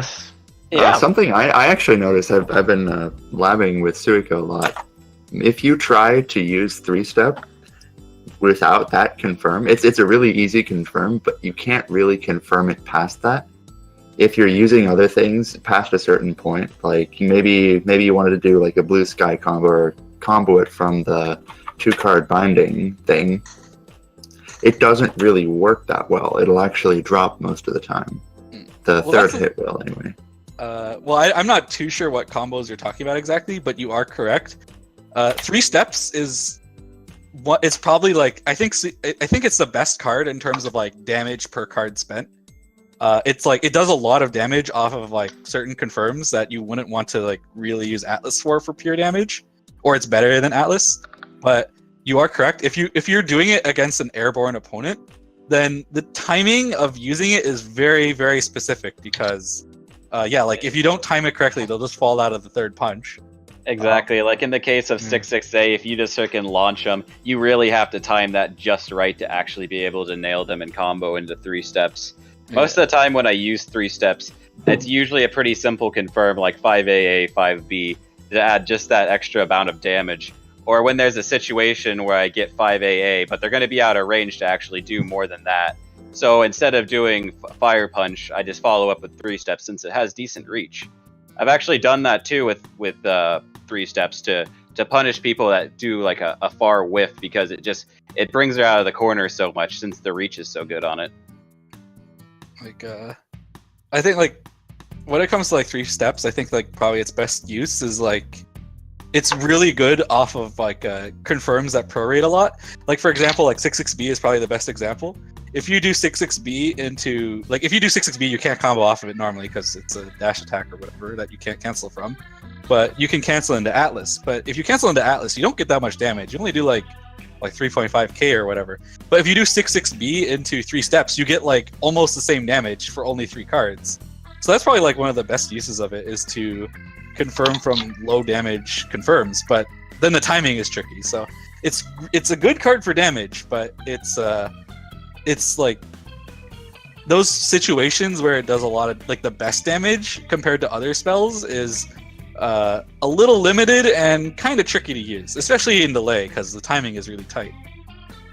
Like what you were saying about like a card to damage ratio, I've actually heard some people arguing against that, where it's like missing power is actually better in regard to that, like for damage to cost ratio. Yeah, missing power is the 2-card, but is there any real good confirm for that other than just DLA? Because that's all I ever see it being used for. It seems like a not so good reversal. It seems pretty slow, actually. It does. So if you use it in combos, for example, AUB setups, if you hit a 5A, 5B, for example, it will deal a little bit extra damage for it. I personally wouldn't say it's worth using the 2 costs for a combo, except maybe on the dial A, sure. I would rather use it for a reversal as it will be 3k and 3.5k if it's a counter. Yeah, the reversal. But it's hard. The biggest issue when it comes to missing power is that it doesn't knock down by itself. So usually, even if you hit your opponent can like air tech, and like you don't really get like a good situation out of it. Like you're kind of just back to neutral, so it's not really that good. Like for example, 6-6B into missing power is a very easy combo, and it actually does like a lot of damage too. It does like I think like 2.8 or something, which is really strong from a 6-6B. But once again, like they get popped up in the air tech, so you can't really follow up. Whereas 3-step punch does knock down. The best confirm for missing power is off of default 63 actually. You can combo the default 63 into missing power if the opponent is close to the ground. So you can't use it if you're like ending like a JAA combo with 63, but you can use it if from like say like J2A on a grounded opponent into 63B into missing power. And if you do it like that, it does a lot of damage and it gives you a really, really good knockdown. Like holy cow, it sends the opponent flying up and like, you know, it limits. So you have like a million years you can like upgrade like every card in your hand. Like it gives you like a huge knockdown, so you can set up anything you want, which is by far, and like it does a ton of damage. And it's like that's like the best use for it. So, but it's just kind of hard to get a situation like that. But that's definitely the best use for it. So what about instead of the chains? Those two cards are quite strong. So I want to hear about those. Okay, so or is it Zim? Do you have an opinion of them? On chains, to be honest, I just don't use chains very much because I don't typically go for orbs. I've only started recently going for orbs using missing purple power, but in regard to chains, I feel like you have to you can use those for whiff punishes if I remember right, and you can also like just use them in combos. So like you combo, you use a chain, you combo, you do a little bit more damage, and you can also use another chain. So like if you have two card chains, you could easily just take 2 orbs just like that. Or if you have decent pressure, if you use the 4-card chain, you can just use that to steal a bunch of orbs because of how it works in terms of spirit. But that's about all I have to say about the chains. Yeah, you're right. Like the 2-card chain, I would say, is like a little bit less useful because it's not really good for damage. Like it can let you extend like off of some hits. Like once again, 6xb as an example, you can 6xb into chain or whatever. But it breaks 1 orb, which isn't very useful by itself. Like breaking 1 orb is like, who cares, right? Like people will break 1 orb to BE. But when it gets actually useful is when you snowball it, right? Like if you just use 1 chain, it's like, whatever, no one cares with 1 broken orb. But when you start breaking like 2, 3, 4 orbs, right? Then that's when it gets crazy, right? Yeah, that's when it starts becoming actually pretty threatening. Like, if I ever have the chains, like, I'm never just going to use 1. I'm always going to use 2-card chains if I have them. Or if I am using chains, if I just have one or the other, I'm going to use the gold chain instead. Yeah, like the 2-card chain is like 100% like you're hoping to snowball the chain into a win. Like you want, like when you use that card, you're telling yourself like my game plan is to kill my opponent like right here, right? Like I want to snowball, like they're not going to get away. I'm just going to guard crush them a million times and they'll die, right? Like that's your plan when you use the 2-card chain. The 4-card chain is, I would say, a lot more reliable because it works on people with full orbs even, and it gets a lot better when they have less orbs. But of course, it's more expensive. Like the 4-card chain, yeah, so it drains their spirit slowly over time all the way down to 0. So if you combo into it, like, which is as easy as like, you know, 5AA, 5B into spell card, into dial A or whatever for a good setup, you can, it kind of puts your opponent into a situation where they have to BE quickly or else they're going to get guard crushed, right? Because they're going to get drained down to 0 orbs and then anything will guard crush them. So they have to do something. And if they're at 0 orbs, they also can't like fly around or anything. So that can make things harder too. And they can't use skills or bullets. So it's I would definitely say 4-card chain is a good spell card. I say it's better than Atlas if you want to talk about playing offensively. It doesn't do as much damage, obviously, but because it doesn't do damage. But you can lock people down with the orbs, though. Yeah. So like the idea is that like you want to use it and then get a setup into like a good guard crush into like more damage, and then do it again. And like the blue chain, it gets a lot better if your opponent has orbs broken already. If you use it against someone who only has 1 broken orb even, so like for example, like you guard crush your opponent and you go into the chain, by the time they wake up from like a dial A finisher, they actually have almost no orbs left, so that even fireworks can guard crush them, which can be like extremely scary because your opponent literally can't do anything. Like if your opponent has more than 2 orbs broken, they will wake up with nothing. So that means if you have a firework on top of them and you have a J5A, it's literally a guaranteed guard crush. Like there's nothing they can do. The only thing they can do is spell card, but presumably if you're using J5A, it's a safe jump. So they're really just screwed because they have to block they can't graze because of the J5A, and then the little tiny little fireball projectile breaks them from 0 orb. So it's like a very silly card, and in that case, I feel like it doesn't snowball as hard as the blue chain, because when the effect ends, like they won't have they won't be at like 4 orbs broken or whatever, but you can definitely like get like a lot of good damage from the follow up, and then you still put your opponent in a bad situation, because if they were silly enough to block thinking that it helped them, then like then they'll have like an extra orb down, and they might be at like 3 or 2 orbs. So they won't have as many broken orbs as like say double blue chain, but it's much easier to the card crushes by itself basically. So how cost efficient are these? Like, how many would you want to put in your deck of each chain? That could be pretty tricky. I would say that with the blue chain, you definitely probably go for, because like when you're using the blue chain, you're going like all in on this strategy, right? Like once again, like you're going like I'm going to beat my opponent right here, right now, kind of idea. You want to be able to use 2 in a row, like, because if you blue chain your opponent and then your opponent just gets away or whatever, right? Then like you just wasted 2 cards. It's like, wow, I just spent 2 cards to like maybe like I guess like finish my like little combo with Dial A or whatever and do like an extra like maybe 400 damage or something at best. And then like that feels like garbage. Like you did nothing. The blue chain sucked.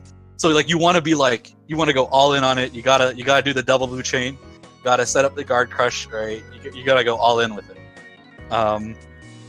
The 4-card chain now is a little bit more flexible. It's kind of like a little bit more flexible because, like I said, like it kind of works by itself. It doesn't rely on like much else aside from you being good at doing like Oki and setups.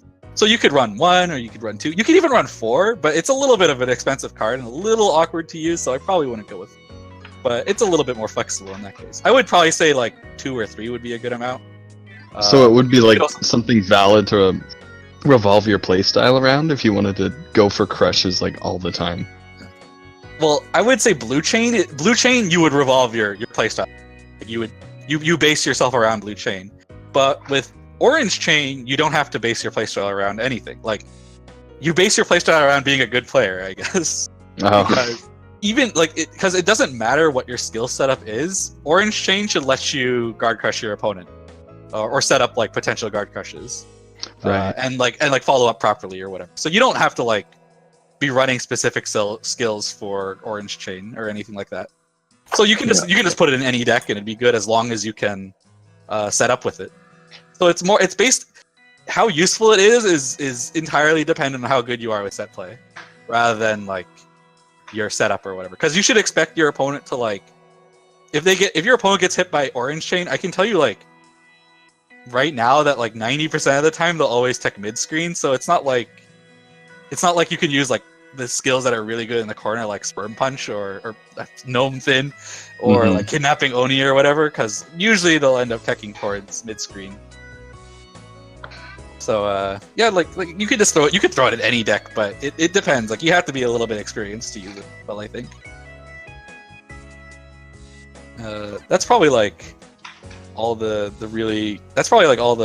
pretty solid cards, unless you want to talk about one card missed. So good. I want to talk about that one.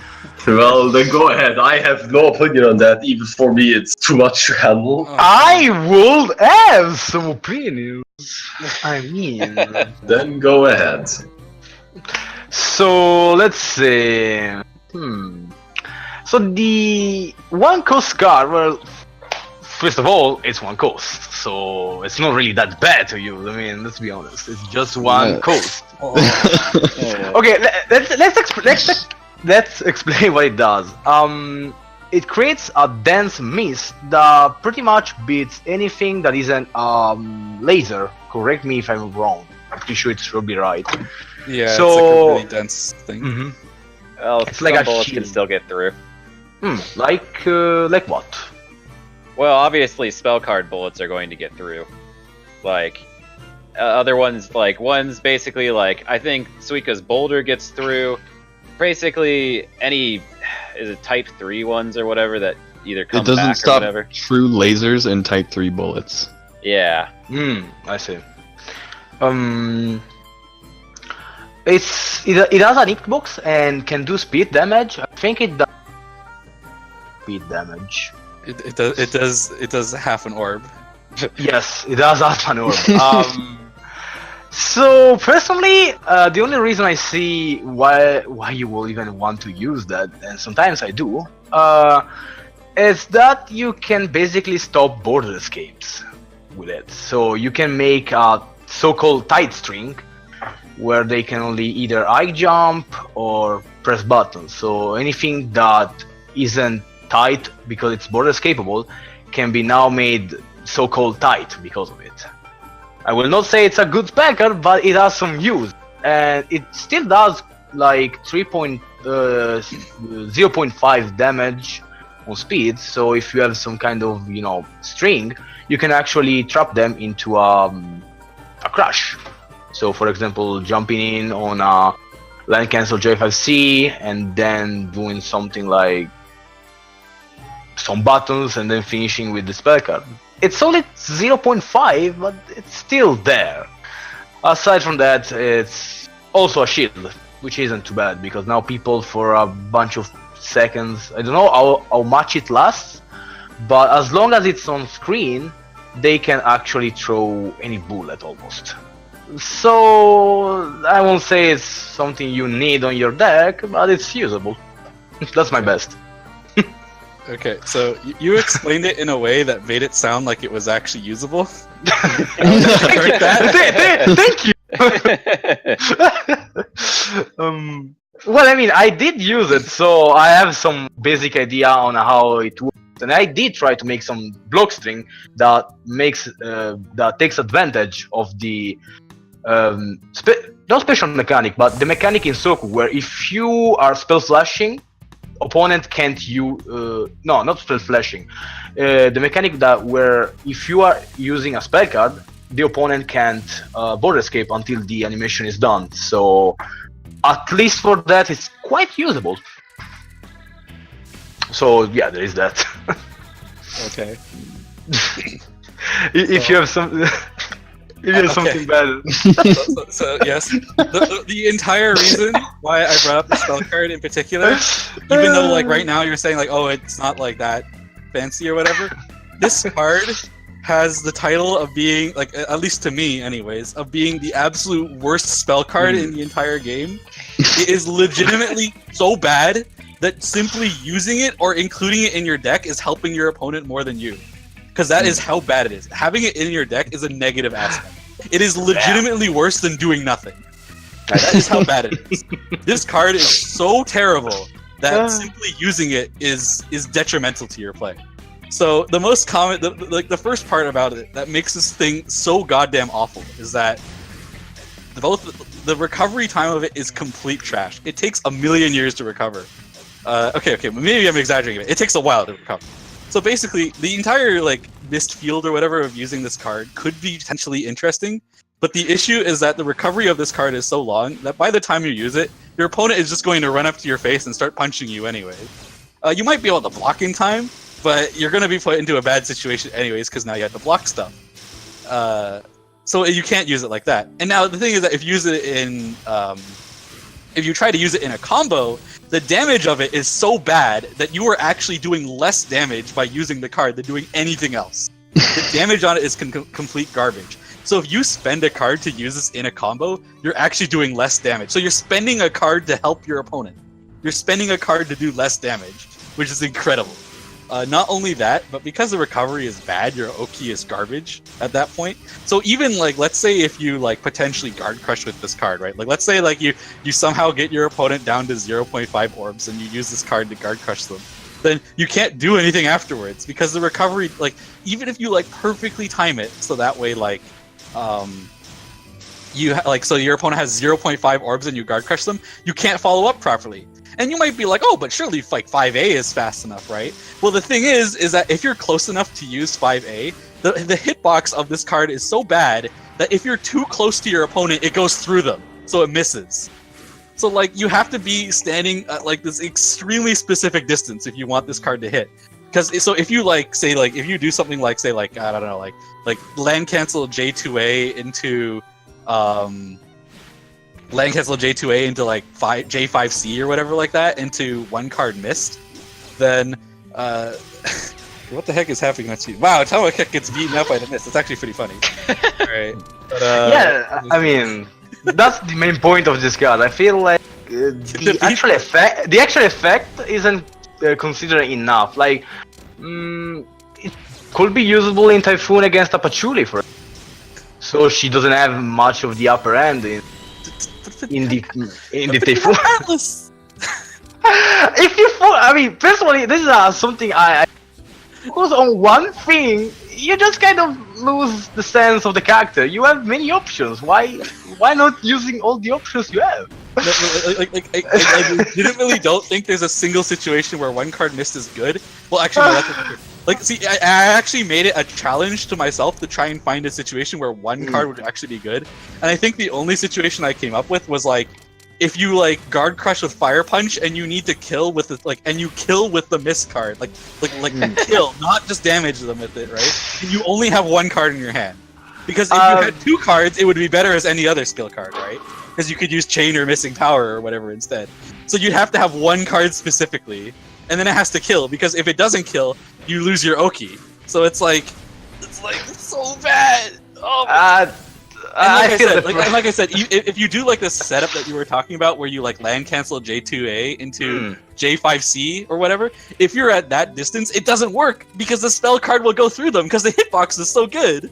The hitbox will pass through them and not even hit if you're too close. I mean, you're supposed to, so you get pushed back. But I feel like this is one of those cards that it's not that good, but it's not helped by the fact that the entire set of spell cards you already have is so good. Hell, when we were starting to talk about spell cards, almost we didn't touch anything else aside from Atlas.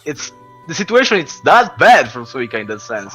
Oh no! Like, it's not just that you have better spell cards. Like like I said earlier, like, the card is legitimately so bad, it would literally be better to just have empty space in your deck. Like nothing. Well, okay, actually, no, that's not a good comparison, because empty space would actually be really good.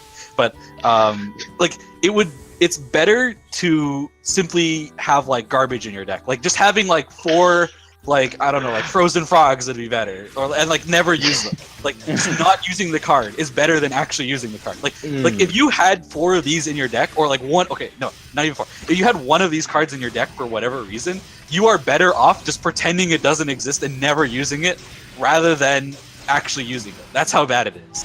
Like it's not just that it's worse than other spell cards; it's that it's worse than nothing. That's how bad it is. Like, holy cow! Like I don't think there's a single spell card worse than this thing. It's and like, there's a reason for it, right? Like you might like obviously, like, when I'm talking about this, you might be like, oh well, like, Yaffy, like how could it be that bad? Like, surely like the developers must have tried to make it useful in some way, right? But the issue here is that the reason why it's so bad is because it got nerfed. Because before, the card was actually plus on block, right? Like, wow, like, holy cow, that's incredible, right? Like, Suika actually having a 1 card that's plus on block, like holy, that blows my mind. That would be so amazing. That'd be incredibly busted. It'd be so good. It'd make like Suika S tier, like, instantaneously, 4 of them in every deck. But like they nerfed it, right? So like, because like, I guess like they realized it was too strong, so they nerfed it into complete irrelevancy instead. So they just made it garbage. So it's not nerfed. It's not bad because the developers were just dumb. It's nerfed because, or it's bad because the developers nerfed it and they just nerfed it too hard, basically. So that's the issue with it. Not the fact that, like, you know, I know our perfect developers at Tassifro couldn't possibly make anything bad, but they just nerfed it because they just nerfed it really hard because it used to be. So that's why it's so bad. Not because like it's just badly designed. Something badly designed would be like unpleasant. Oh well. So I guess unless you want to talk about Will-O-Wisp Super Dance Conflagration, I think we can move on and kind of end everything. What do you? Power. It's fine. 4-card Fire Oni. It's okay, but it's overcosted. There you go. Okay. Missing Purple Power, I think, now's the card at this point. It went overused for a bit. I mean, not overused, but it went used quite a bit for a short period of time. It's basically you gain a complete new version of Suika and moves. It's kind of complicated to talk about that card right now. We are short on time, I think. And Massacre is basically either a punish card or you combo into it from really awkward positions, which still do big damage. So, each his own. Want to add anything into the pot right now, you guys? Zim, Yaffy? I mean, I guess if we're still talking about spell cards, like I do think that like I don't think Missing Purple Power is like that great of a card, but I guess it deserves a brief mention because a lot of players like it. It's a fun card. You get super big. How could you say no? It's not like that great. I feel like it can do like you can confirm off of it and do damage, but the issue usually is that like the pressure it gives isn't that great. But yeah, like it's like a fun card and there's a lot of silly situations that can come from it. So how could you say no, right? Well, if you're being like super serious, you probably wouldn't. Yeah, for me, it just adds some fun to Suika, so you're not just locked down to using certain spell cards. Like Missing Purple Power is fun and has a unique kind of move set. You can use it in a variety of ways, and it's like the first time somebody sees Missing Purple Power is just priceless. It ends up eating a lot of her 5A. So that seems to cover all the spell cards, usable or not usable. I guess we pretty much went over everything important, except we have the time for a short mention, like a short version of matchups. Tell us in short about the matchups. You know, it's kind of hard, but you can try. Yeah, top and bottom, best and worst, just real quick. Yeah.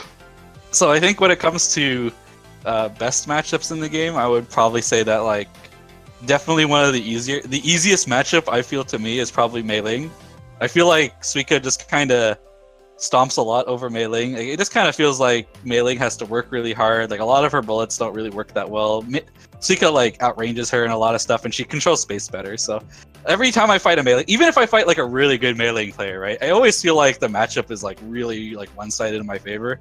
Like it kind of feels, I feel like I'm bullying someone at this point because like it's not even like it's not like there's anything like blatantly wrong about the matchup, but it just kind of feels like Suika just kind of like outmatches Mei Ling in a lot of situations, and like Mei Ling can't really do like for like usual game plan because like you know like because of like Suika's strong defensive options, and she can play neutral pretty well against Mei Ling.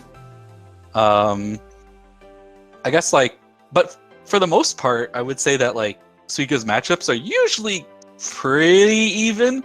Like Suika, like I said, like she like because of her like jack of all trades or whatever, she usually has like tools for at least like every character. She usually has like at least something that works well against them, right? So she doesn't really have any like.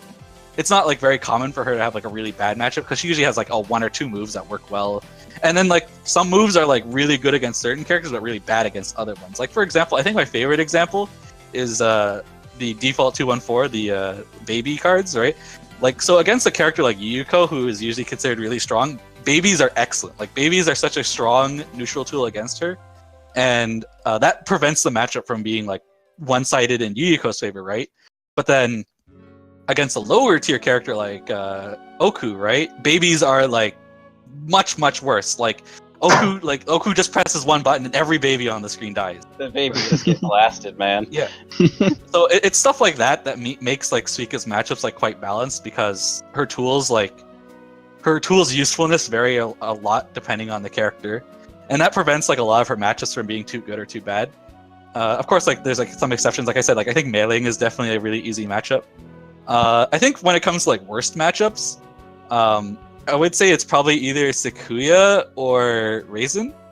Mostly this is because like they have like bullets that Suika can't really deal with too well. Primarily their B bullet, right? Like Sakuya's B bullets are just like like a big fan of knives, and Suika can't really deal with that too well. I feel like if you use 6B, it breaks some of the knives, but then like a bunch of the knives keep going. If you like set up fireworks, then the knives go right through them, right? Because there's so many. So like I kind of feel like Sakuya is like a really annoying matchup simply because like her bullets control the screen a lot better than Suika. Although there are like a lot of like really silly situations where like like Suika 2A goes under Sakuya 6A that you can take advantage of. But those are like a bit gimmicky and not super reliable. So Yo, it's Yaffy, mostly, it's mostly let me cut in there, because every single Sakuya player so far I've seen and fought, they always claim that Suika is a really strong matchup against I know, her. right? And I also Yeah. think it's just wrong. And I wasn't gonna why say do you- anything. why do you think? Why do you think the Sakuya say that? In my opinion, it's just because they flowchart all that pressure, and just because the J2A is a little bit harder to pull off on Suika, they suddenly claim it's not a great matchup. What do you think about it? Yeah, like Sakuya's Sakuya players always get really upset at Suika because of all the dumb stuff, right? Like, oh, Suika's so short, or 2A goes under my F5A. That's so bad. But like the matchup is really simple. It's like her knives just control the screen space a lot more, and it also doesn't help that like one problem that Suika has when it comes to matchups as well is that Suika doesn't have a fast poke, right? Both her 5A and her 2A are 9 frames, which are pretty slow. So like characters like Sakuya who have stuff like the 6A to have like a frame advantage of like -1 or +1 can take advantage of that, right? Because a lot of the time, even when Sakuya is normally like -1, it's more like you're neutral, right? And you can take advantage of that sometimes if you know how to do it. And it can also be problematic against like some characters like Oku who have like a very fast jab and you can't poke out properly because their 5A will always beat yours, even if they're like -2. But also, like the other character I was talking about, so Raisin, right? The reason why she is, I would say she's good against Suika, it's the same thing as Sakuya, is that her B bullets are really good against her. It's a really annoying matchup because her B bullets are just so good. Once again, like you can't really deal with them very well. Like your 6B will just break against the first bullet, and then you get hit by the next 2 coming.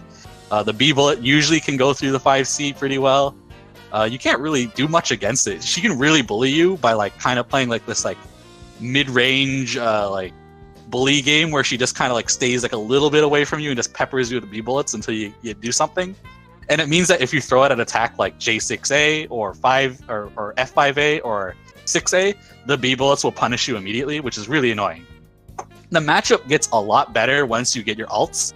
Like once you get something like Spirit Bomb deals with the B bullets much better, and Fire Oni helps a little bit too. So it's definitely like a matchup I feel like is bad because your default set isn't that good against dealing with her. But once you get the ults, it's a much better matchup. Like I would still say it's probably in Raisin's favor, but it's not as bad because you can actually throw out a bullet when she's near you and not die. So pretty much like the Raisin matchup is just like how fast can you get Spirit Bomb or Fire On. So you kind of want like a deck with both of those if you want to fight against her, I would say, just to ensure you draw one of them as fast as possible to make the matchup a lot easier for you. But yeah, if you don't have ults, it's like I don't know, it's like 7-3 or something. I would say it's just really annoying. So it's pretty awful when you have to. It's pretty awful when you don't have ults to deal with the B bullets. But yeah, those are the pretty notable matchups, I'd say. Well, to add to that, I mean, like, I don't have much of the experience to really comment on, like, what's actually the matchup because of just the tools, but, like, having alt skills for, like, dealing with certain characters definitely makes a big difference. Like, in the case of, like, Sakuya's knives, like, you can actually deal with some of them with Fire Oni, but for the most part, it's mainly characters that have, like, stronger bullets than me that make a difference, at least in my case. Like, Sakuya's knives just completely outclass most of my bullets. Or in the case of like Patchouli or other bullet characters that have really good ones, I have a harder time dealing with it just because I can't do what I normally do. Alright, everyone. Let me cut in there and say, since we're already reaching 3 hours, I would say we should finally get this to end. I know there's lots of things Yaffy and Zim would like to talk about a lot, but so we're just always reaching way too much time, and it's not. And we can't all the time. It's always like that. We have a 3-hour podcast and we can't just talk about everything. So I would say let's just cut it here. Let the viewers just ask questions for now. Meanwhile, I would like to ask you, Yaffy and Zim, how did you like the podcast? Was it chill? Do you have suggestions for improvements? Not. Would you like to mention something extra? Now is the time. I mean, I guess I kind of like talking about. Everything. Of course, I love talking about like random and theory crafting junk. It's always fun. And of course about fighting games. But I don't know. I guess like it would be nice to have more time, but I know that's hard to ask for, especially with so many people.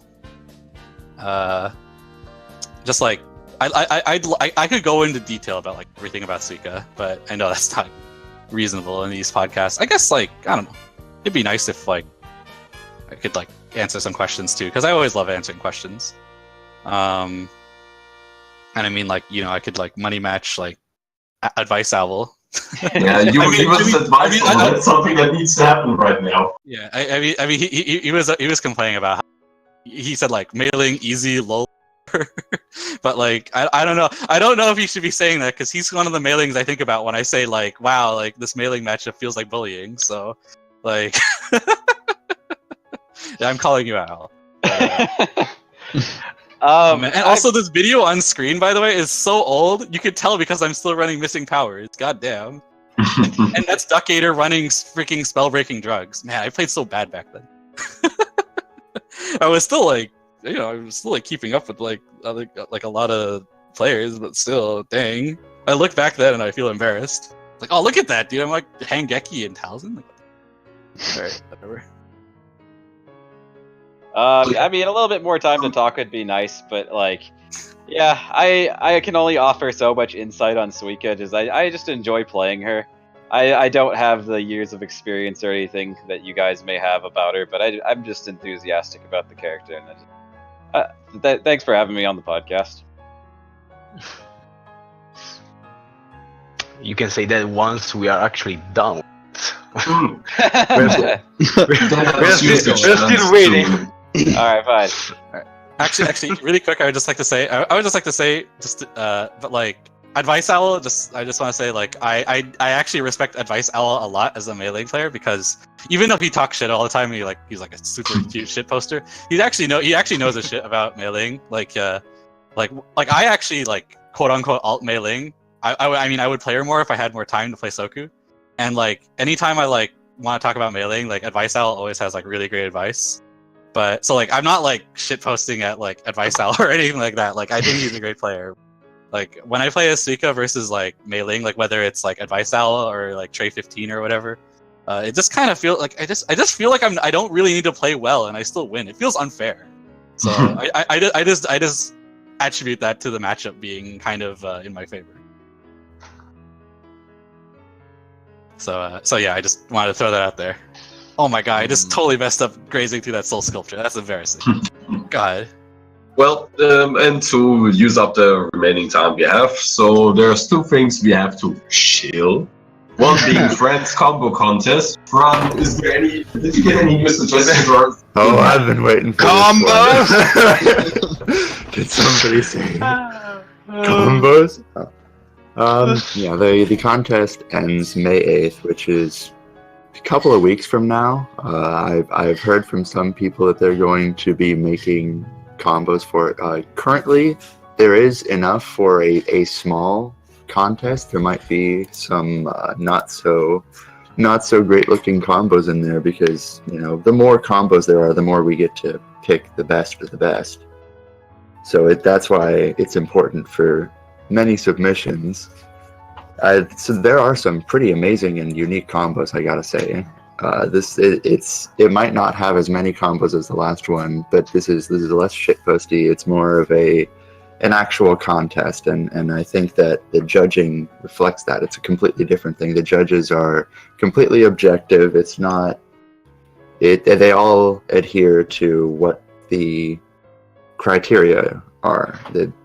Its uniqueness and its difficulty, and they are being judged solely on that. It's not just on how many different kinds of things, and if the character is just a character is a character that the judge likes, and something like that. It's all objective, and it's not that biased. It's all adhering to the criteria. So if people are expecting another biased ass thing like last time, it is not that. Other than that, not much. I think I've already spent my allotted amount of announcements. I think I might have needed to space them out a bit more, but I'm sure if you scroll up for a half a second, you'll be able to find one of them. If not, I can just shill it one more time, just for old time's sake. And one last thing to shill, Zeton actually has another tournament on the 27th. It's an Oku tourney. And that means that everybody's only allowed to play Oku. And he wants people to join it. Is there anything else to add? Is there anything else special about the tournament other than everybody plays Oku? No, it's just Satan's waifu thing tournament. No, wait. It's on the 27th, which should be the anniversary of Chernobyl? It's the anniversary of something, I think. Yeah, the explosion on Chernobyl, I think. Oh, yes, that's right. It's the Chernobyl anniversary, and that's when the Oku... That's one more placement for the Oku tourney. Oh, man. But okay, so viewers, this is the last chance to state questions. I will ask again, Yaffy and Zim, did you enjoy the podcast? Was it fun? Do you have anything to say about it or not? Yeah, like it was fun. I like talking. I got to talk a lot about fighting games and Soku. That's great. I mean, like I say, I always hope I could talk more, but it was great. So thanks for having me. Yeah, I enjoyed being here. Thanks for having me. You refused, and I would say just cut the stream because nobody ever asks questions. They're all pussies and bad players. Was How to Beat Suika? Like, was that covered? Because I kind of zoned out. I'm on like 2 hours of sleep. Oh no, we didn't talk about that at all. So we didn't talk about How to Beat. Well, then Suika is literally unbeatable. So okay, all right, good to know. I'm glad I was right about that one. Okay. All right. Any closing remarks? Do we have any more shilling? No, we don't. So thanks everyone for watching the stream. We will cut off now. That's where you're wrong. Oh, we have Dream Chaser next week, you fool! And we've got Beginner Beatdown as well. Yes! When? We have Beginner Beatdown, if memory serves, Saturday, April 28th, which is the day after the Oku tournament. Wait, Saturday? What are you going to do on this? So we've got the Oku tournament, it is on Saturday. and then we've got Beginner Beatdown, and then the day after that is Dream Chaser. So it's going to be 3 tournaments in 3 days. No. There is Soku Saturday in between. I'm pretty sure. Probably Soku Saturday over, in Saturday. Ooh. Do we have everything all together in like 4 days or 3 days? It's gonna be another rough This week. is gonna be Jesus. something spectacular. This is gonna be a spectacular weekend. Geez. Oh boy, it's gonna be tough. Get ready for some competitions. And they say this game is dead.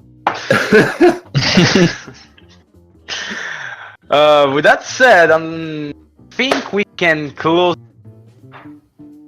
We don't have any questions. We have the shillable, and we are all tired, I think. And I still need to eat my dinner. So, if you guys are fine with it, we can say see you later and see you next time. All right. Thanks again, Yaffy Zim. Just one last closing remark before we end this. Mm-hmm. It was 100% Willie's fault that the Thunderdome ended early. Yep. Shame. Shame on Willie. All right. Anything else? Take it easy. Okay, guys. All right. Zero Fuse, take it out. See you guys next cut us, please. Good night.